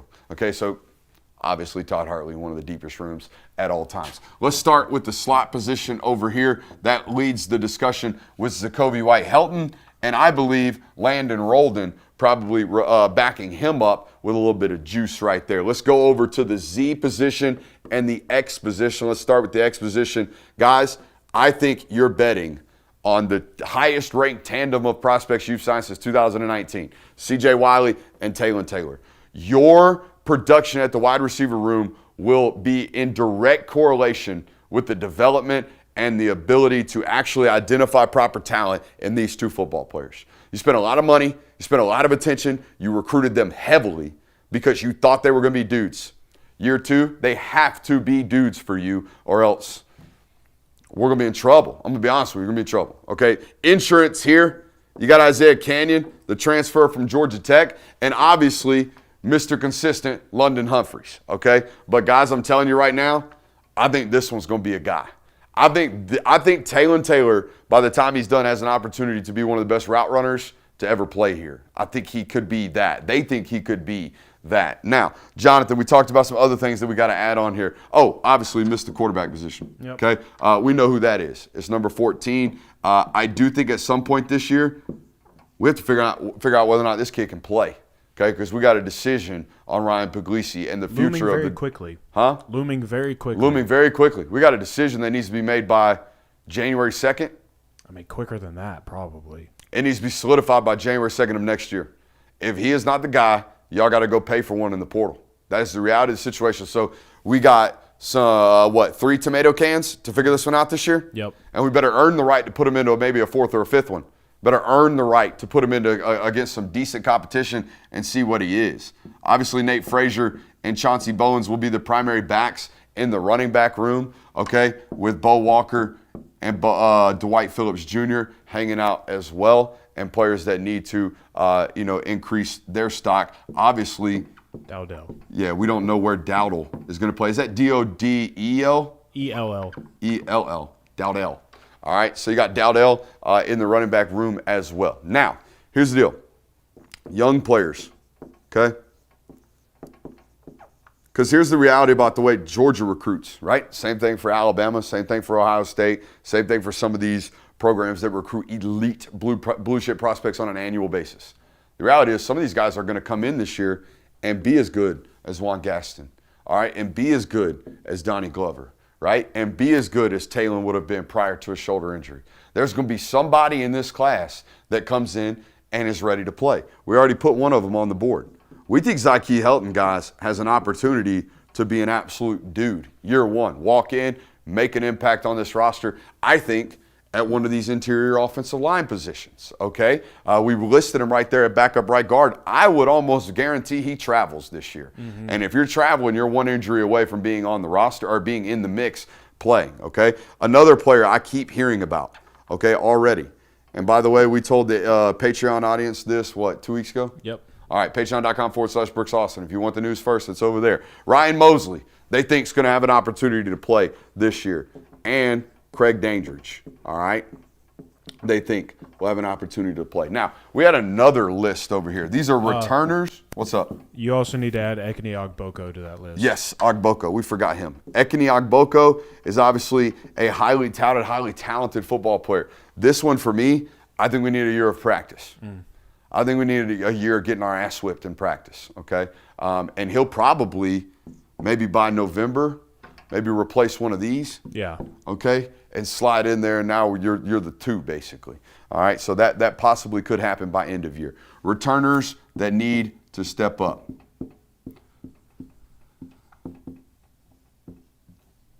It's a big year for a player like Tyler Williams, okay?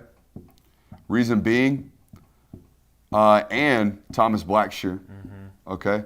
Reason being, the 3 players in your class of 5 are already playing, and the 2 players behind you, the 2 players behind you are really promising, okay? Really, really promising. I think this kid is a natural-born X. I think this kid's a natural-born Z.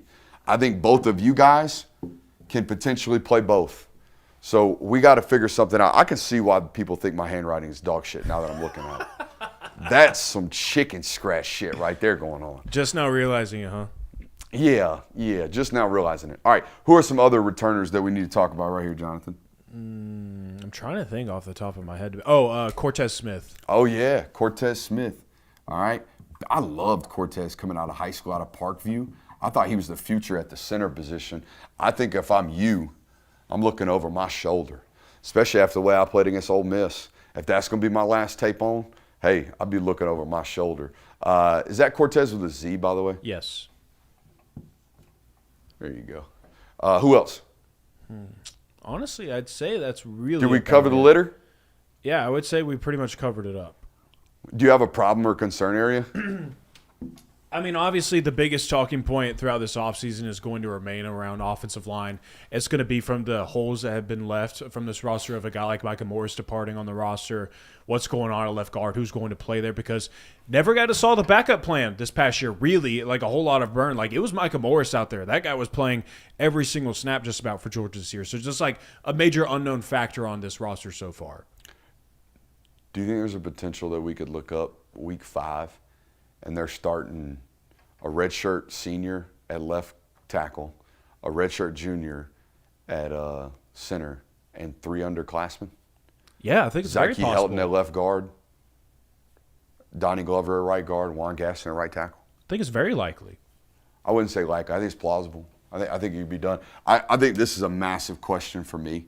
Honestly, I'm a little bit surprised they didn't address it in the portal. But they see Daniel a whole hell of a lot more than we do. What am I supposed to judge Daniel on? The 12 snaps he took against Tennessee State this year? Or whoever the hell it was, Tennessee Tech?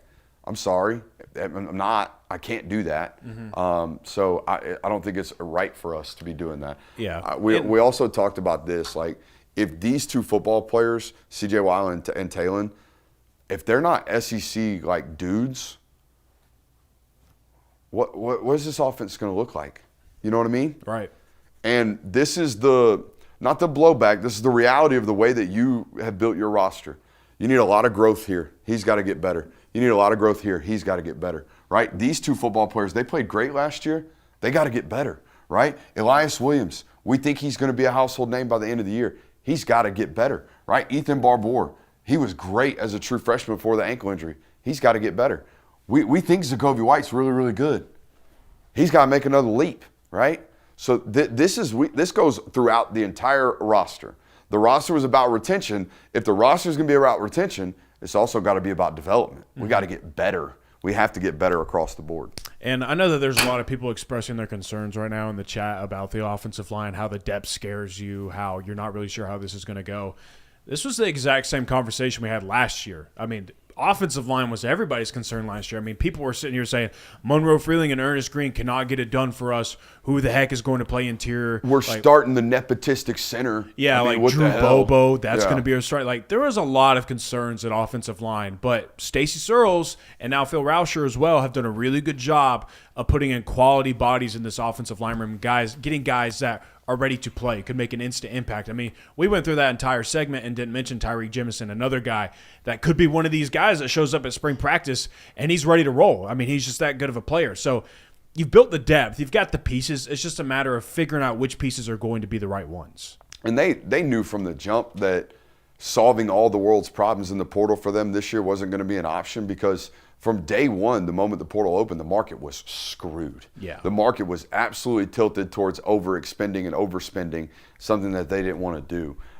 So there is that. Hope you enjoyed that. Is tomorrow the debut of Glory Glory? Yes, it is. Tomorrow is the debut of Glory Glory, so that's interesting. What do you expect to see from them tomorrow, Jonathan? Well, it looks like they are going to be releasing an interview with Kirby Smart as one of the first pieces of media content that will be exposed to you as someone who is a part of Glory Glory, a Georgia fan. So I believe it's him and Jeff Dantzler, so it's 2 good dogs right there. So anytime you get access to your head coach, especially this time of year where you get a sit-down interview with Kirby Smart, that's a plus, because we basically go the next couple months without hearing anything from that program or really knowing anything that's going on. So anytime you get some insight from your head coach, that's a plus. Now, is that going to be available on YouTube, or is that going to be like a private link that you have to pay for? I saw where the University of Georgia posted it on their Twitter page, like a little promo. I didn't see anything about like make sure that you're subscribed or make sure that I don't know how that works. You know what the University of Georgia is about to get introduced to, Jonathan? What's that? Aggregators. They're about to get introduced to aggregators. You think you're going to have a private interview behind a paywall? No, you won't. That sucker going to get screen recorded and put on Twitter before you can bat an eye. You know how I know this? Because it happens to us. Yeah. It happens to us all the time.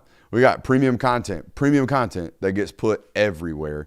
So now that's the battle that they're going to have to fight. Now, I don't think they're going to have to fight it as much as like independent content creators do, because people don't give a shit about us. They do care about their university. Right? Do you think they'll steal from their university as quickly as they'll steal from me or Rodney DeBolsi or Rusty Menzel? Because the aggregate accounts steal from us like it's nothing, like they don't care. I mean, there's always going to be the Twitter account that's posting the quotes that were given in a video or something like that. But, I can't really remember a time when Georgia had the Classic City Collective and all of that going on where people were like posting the video footage from stuff that was being put behind a paywall that I can recall. To be honest with you, Jonathan, I hope this is far more successful than any previous iteration of NIL Collective that they've been running, because the common Georgia fan that I speak to has no idea about any of this. No, I mean, I can't tell you the number of texts that I've gotten over the last 3 weeks of, hey, what's this thing going on February 4th that Georgia's announcing? In fact, every person that texted me about this was like, is this just some troll account? Like, are they just making this up? Is this just a rumor? And I'm like, no, February 4th, this is happening. This is what it's called. This is what it's going to do, all that good stuff. So I've been carrying the word around as well for what Glory is. And I'm sure that people watching this channel are probably like, oh, what the heck, Glory? What's going on there? I can't wait for the @Grok. What's this video say? Oh, jeez. @Grok. What's this paywall recruiting intel? Tell me. Yeah, man. I mean, I did think that was interesting. They're going to be out here giving recruiting intel. Yeah. Don't know how that works, but I would imagine if I were somebody recruiting against Georgia, I would use that to my benefit. You would think so. You're telling me this intel is coming firsthand from how they view this recruitment? Mm-hmm. That's interesting. Yeah. I don't know how that goes. Anything to get them dollars up, though. Yeah, and I have no idea what that intel would be, though. What type of intel are you getting recruiting-wise? Like, is it as saucy as you think it's going to be, or is it just going to be as simple as, hey, this it could be extremely saucy if they want it to be. Oh, it absolutely. Yeah. They could probably erase the entire recruiting intel department around this school if they really wanted to. Mm-hmm. Yes, they could. Better be making adjustments if you're a content creator around here, buddy.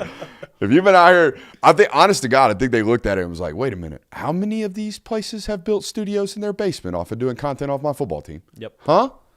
We should probably privatize that a little bit more, don't you guys think? Yeah, let's try to do that just a little bit more. I do think that is an attempt. You know us, we're not afraid of competition. We're fine with it. I'm sure they'll do it a very unique way, very different than us. So there is that. This is your opportunity, though. If you're one of these football fans that have complained about the spending of your football program, it's an opportunity to get behind it and throw some monthly money down. Get that credit card. Mm-hmm. Go ahead. All 9 digits? Them 8 digits? 16 digits? 12 digits? Heck if I 12 know. digits. There 12 digits to the credit card number? Heck if I know, dude. You need 3 sets of 4? Is it 4 sets of 4? Don't know. Never mind. I'll tell you a story on how you know that your significant other is spending too much money. Okay. If they got their credit card number memorized, run. That's a sign of I online shop like an addict. If you know that credit card number by heart, run. Run, buddy. Or run to the bank and go make more money. I think the closest I've ever gotten is I remembered like the first 6 digits. That's about it. But the rest of it, I know. Well, shot. I know my first 4 because I've ordered 17 different credit cards over the year, and the first 4 is always the same. So yeah, I always got that one. Hey, it's positional breakdown time. Okay, it is time. 16 numbers in a credit card, apparently. It is time to go through these position groups and bring everybody in and have a good, firm conversation about where you're at and where we need to go to improve upon your positioning on this roster. I'm going to start with the wide receiver room. Jonathan, I will let you know, if you have not played meaningful minutes in college football, I'm not going to sit here and tell you how to get better because I don't know. All right, so Tyler Williams, I don't really know how you get better, okay, because I haven't seen you play. And that's not a testament to you. That's 2 things. 1, I haven't seen you play. 2, they don't let me watch practice, so I don't know what you're doing. Well, I mean, and further to your point, like this was a guy that was injured throughout spring practice last year as well. Yeah. So this is a very green prospect. And I just used him, but you're not going to hear me talk about Jeremy Bell in the next, 5 or 10 minutes. You're not going to hear me talk about, Cole Spear, to be honest with you. Okay. Who's gone. But an example of a football player that we're not going to talk about. Okay. Let's go on. Start with CJ Wiley. Come on in, CJ. Hey, you know what? You fit the mold. Yeah. Come on in, Stretch. Oh, 6'6"? You're not – I mean, you're a little bit taller than CJ. A little taller, but he's got the speed. Yeah, he does. 6'4.5", about 205 pounds is CJ Wiley. And I think number one, Jonathan, we got to loosen up, okay? We got to be taking some hot yoga, okay? We got to be working the hurdles, all right? I got to see a better knee drive. I think you noticed this on film with us this year. A little stiff in the pull, right? A little stiff in the running mechanics of this athlete.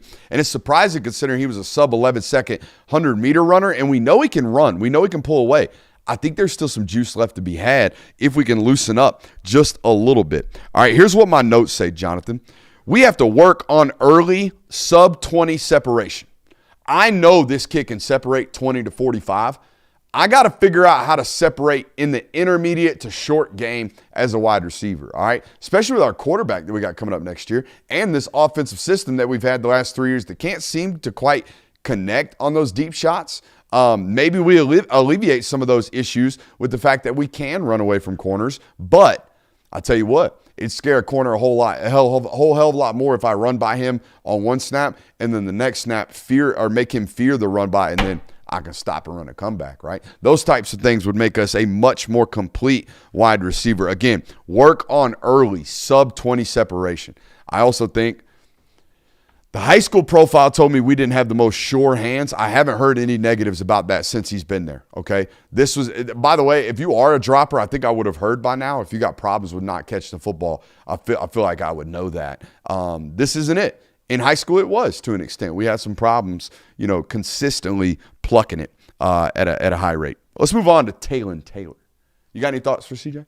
I was going to say, to recall also about CJ, this was a guy that I believe put on a lot of work with the jug machines, really worked on his hands and got better. I remember watching his junior tape and then going and looking at his senior tape at Milton High School, and there was high pointing the football. The hands looked a lot better than it did compared to our junior year. So that was a piece that he really worked on. So I would say that that's a great sign as well, but also kind of pointing out to this is a player that continuing to get better by year, it seems like. I mean, he's a grinder. Yeah. One of the high school stories I remember about him, because obviously we're very close to the Milton staff here on this show.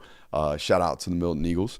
But I remember, he went on a late recruiting visit to A&M before National Signing Day.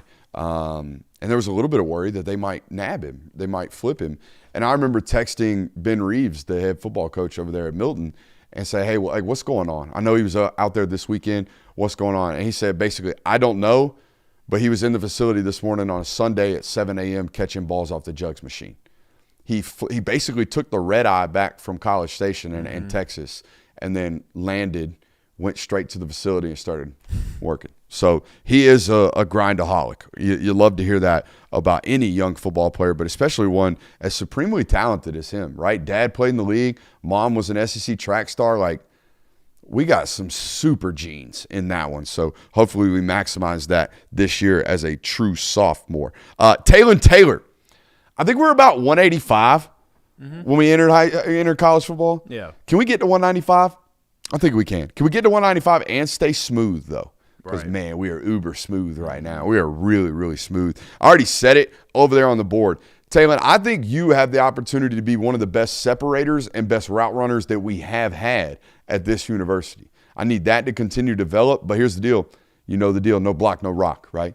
We got to be a little bit more physical. Last year, we got the opportunity to kind of use you and get you opportunities to stress defenses within the slot. This year, we're going to do that as well. But if you're going to play on a down-to-down basis, you got to do some of this dirty stuff. And we got to be big enough to do that. All right, so I need you to get a little bit more physical this offseason while remaining the elite space creator that you already are. Okay? Let's bring Kobe White Helton on in here. First of all, patience. We teach a little patience. I know you can tell Zakovi thinks more of himself than anybody else on this planet. I can just see it in him. You can just read it off of his mannerisms, the way that he carries himself. And that's great. I need you to have that. But here's the deal. When we were last playing competitive football as a starter, we were the whole football team at Cass. We got every opportunity to be primary reading the progression. Hell, we got jet sweeps. We got ball carry attempts. We played defense. We were the guy. We were the punt returner. We were the kick returner. We got every touch we ever could have imagined. It's not that in college, so we have to be patient. And while you're being patient, Dude, I need you to be a dog. The same dog that Jacoby White-Helton is, that when he has the ball, I don't think there's a more ferocious football player on the field than when number 18 has the ball in his hands. Here's my challenge to Jacoby White-Helton. I need you to be that dog every other moment when you don't have the ball in your hands. Prior to the catch, I need you to be a dog. I need you to get better at route running. All right, right now, I think you're a get it to me now, do something with it type of football player. I need you to get better in the other aspects of a wide receiver's game, right? We need to get open at a higher rate, all right? I know we didn't get a tremendous opportunity to do that previously in the last 2 years, but now we will, so we better be great at it. I need you to be a dog without the rock. I need you to block. I need you to be physical. I need you to do all of that stuff that is required to play in college football, and I think he's got the ability to do so. I really do think the patience is key, though, man. Like, I think a player like this has the potential to press if you're not careful, because we have waited 2 years. Now it's my opportunity to be the guy. Let's just do our job. Let's just do our job and do it confidently and execute at a high rate. My hooper over here, Stretch, you're going to love this one. London Humphreys, come on in here. Kyle Korver. Kyle Korver. Here's what I need from you, London Humphreys, Kyle Korver. Every time that rock comes your way, I need you ready to catch a shoot. I need you to get that bucket every time I ask you to get that bucket. Because here's the deal. We are not going to be sculpting and molding and shaping the offense around London Humphreys getting touches this year. That's just not what it's going to be. But your number is going to get called. I don't know when it's going to be. I don't know when your game's going to be. I don't know when your moment's going to be. But I know our quarterback trusts you, and when he calls on you, you got to hit the shot, buddy. There is no ifs, ands, or buts about it. You have to be the known constant every time we kick it to the corner. That's 100%. That bucket's going down. All right? Landon Roldan. Rice bucket.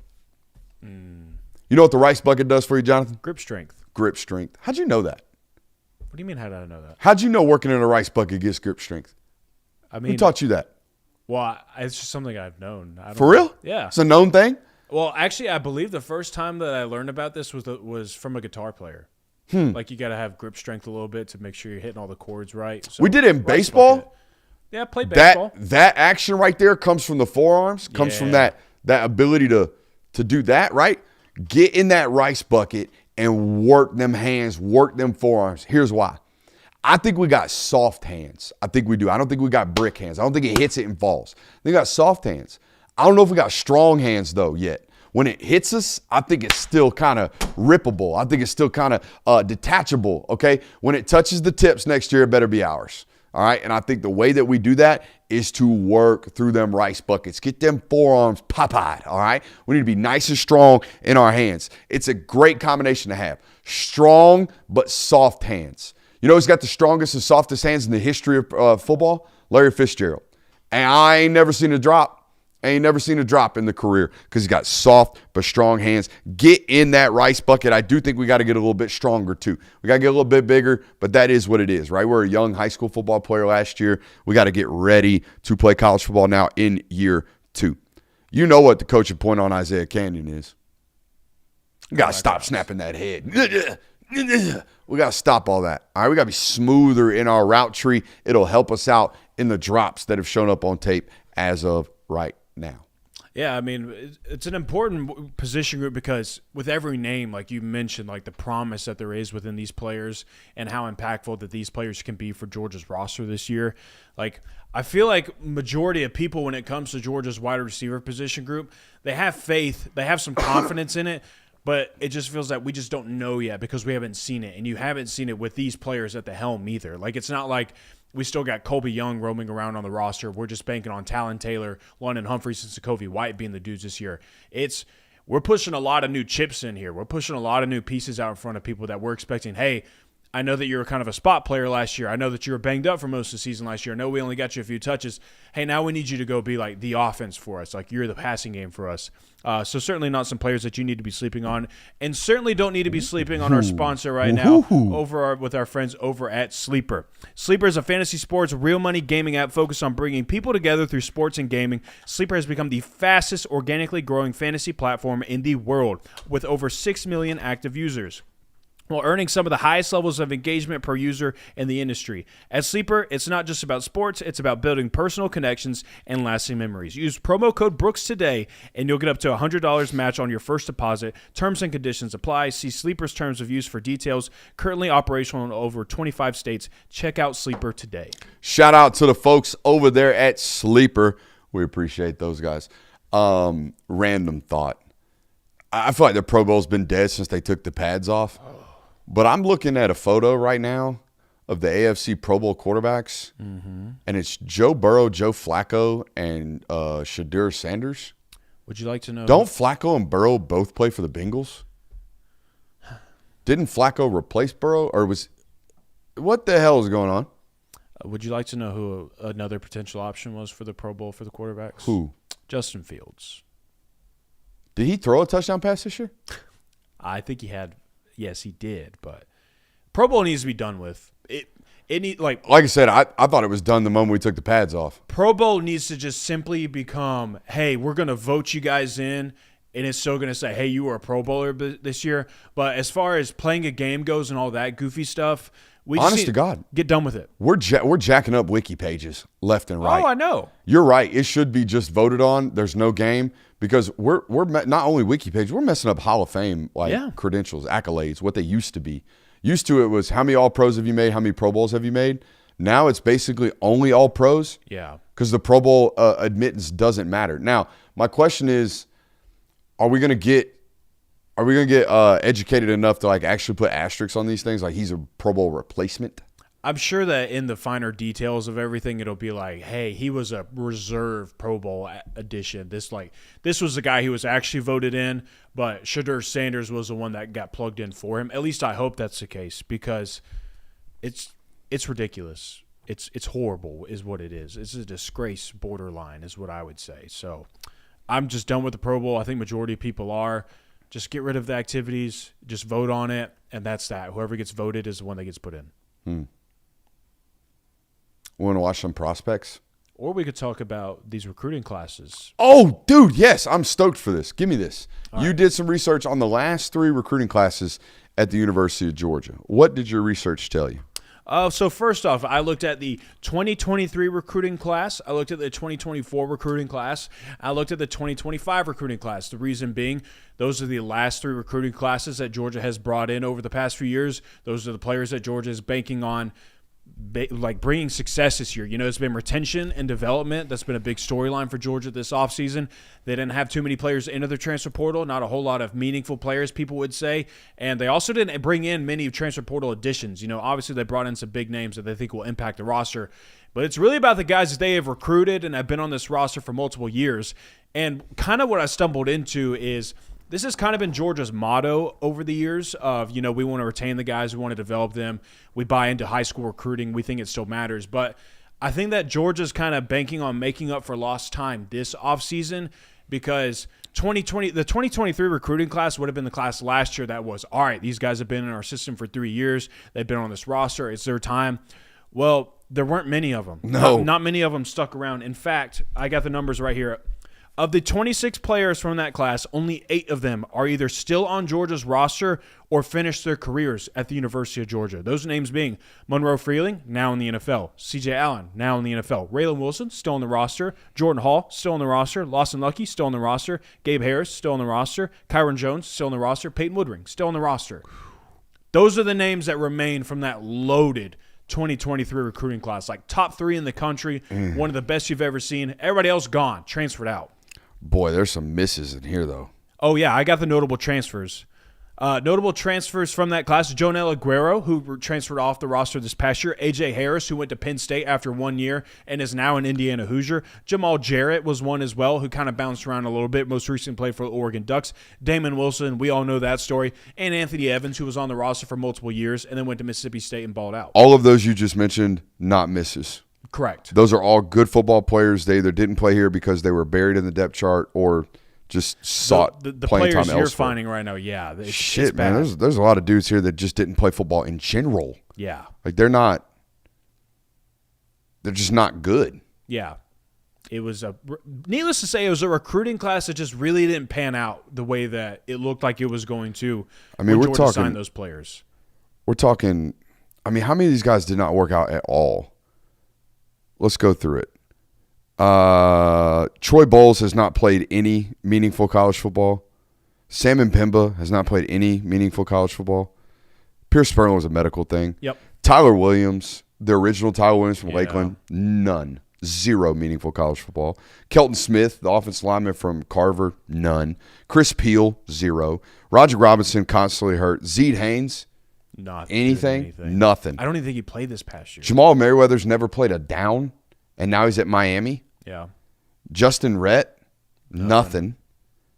Joshua Miller, I believe that most was people don't even Syracuse. remember these guys. Syracuse transfer. Syracuse and then I think Nebraska. Yeah, you're right. So retreaded twice. Yeah. That right there is what concerns me about continually being a 28 high school kid a year Well, program. Here's the good news, Brooks. I'm going to give you some reasons as to why you should believe into this process this year as opposed to previous seasons. So now, let's move on to the 2024 recruiting class, a year removed from 2023. These 2024 players, these are the guys that you are banking on this year to be the entire roster, essentially, like your flash players, your star players, the guys that you need to be the dudes on this football team. From the 2024 recruiting class, 30 players who enrolled from that class, and 6 have transferred out. Only 6 players since the 3 years that they have been at the University of Georgia, only 6 have transferred out. 3 of them, you'll note something important about them. Jordan Thomas, now at the University of South Carolina. Andre Evans, I can't remember where he transferred to. I want to say NC State. Nitro Tuggle, Purdue, and somewhere else now I want to say. Chris Jones, that one's a more recent one. He's going to Boston College. Marcus Easley, transferred out. Nair Daniels, transferred out. So 3 of those players, if you remember correctly, were told they need to leave. We'll just leave it at that. They were definitely suspended and then later on enter the transfer portal. So really, you had 3 players decide and elect to leave your roster, and they gave it 3 years before they elected to do so. So that's important to note as well. And Chris Jones, I mean, that was a guy that was getting playing time, but obviously wants a starting role, I'm sure.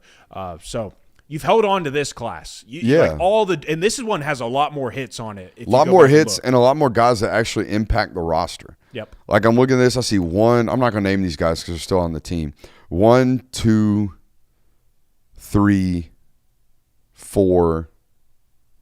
4 guys that are still on the roster that even as of right now have no, they're just there. Very little chance of playing even going into this year. The rest of them are either in line to start or in line to play meaningful minutes. Yeah, so in a recruiting class that you really needed to hit on and you really needed to bank on, it's panned out so far for you. And a lot of those players, like these are guys like Chris Cole, all right? These are guys that have been here for 3 years that like this is the KJ Bolden class, those types of guys. The Justin Williams, Ellis Justin Robinson. Williams, Ellis Robinson, like all of those players. Like that's the class that JJA. we're talking about. Yeah, like these are guys that you're really banking on and you've held on to them. They developed.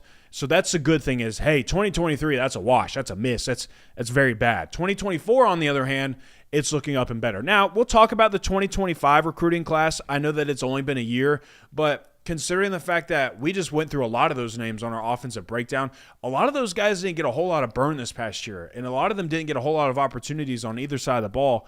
You had one transfer, and it was a late addition to the transfer portal. It was Dominic Kelly, who's now at Ohio State. I mean, there was a – Damn. It looked like you were going to hang on to that one too. So there was a chance in a world where you didn't have a single player from the 2025 recruiting class enter the transfer portal whatsoever. So I'm looking at some names here that are gorgeous body types that we've never seen play. Like, have you seen Dennis Uzochukwu in person? Yeah. Oh, God, he looks gorgeous.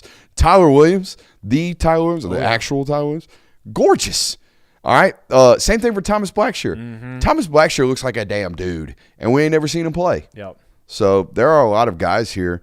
Dude, the lowest ranked position player in that class is J.J. Hane. Yeah. That's not bad. Oh, no, not at all. So really my entire point of doing this and going back and looking at these recruiting classes is I think people kind of look at last year and they want to say it wasn't good enough. We didn't have good enough players. We didn't have enough star power, all those things. And then you look at Indiana, it's like, well, look at what they're doing. They're all transfer portal. Well, I would say that 2025, the season didn't work out because you missed on way too many players, and too many players transferred out from that 2023 recruiting class that were supposed to be starters for you that year, that you were banking on developing and being meaningful players, which led to you being the youngest team in college football last year. You were having to play freshmen. You were having to play true sophomores, all of that stuff. Whereas this year, your 2024 class, you've held on to, and a lot of those players have panned out as well. And that's what's led you into this position now where they're juniors. They're considered upperclassmen. They're set to impact your roster this year. That's who you're banking on to go out and win a national title for you this year. That's different than what was going on in 2023. So that's why I said I think Georgia's kind of making up for some missed time over the last year heading into this offseason. All right, going to put this out here because it's February 3rd and late March, my spring tour starts to kick up. So we got about 6-7 weeks here before that is done, or before that kicks off. A couple of things. Was talking to Georgia today about this because, you know, the first couple of years I did this, it was just me going out and doing what I do.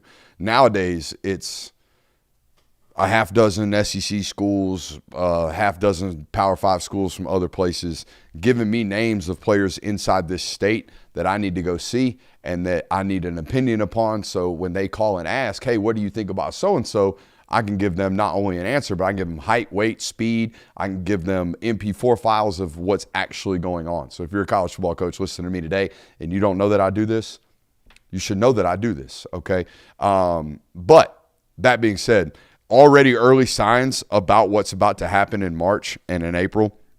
I was told today, last year they felt like at Georgia in the state of Georgia, there were 3, maybe 5 interior offensive linemen that are like SEC good.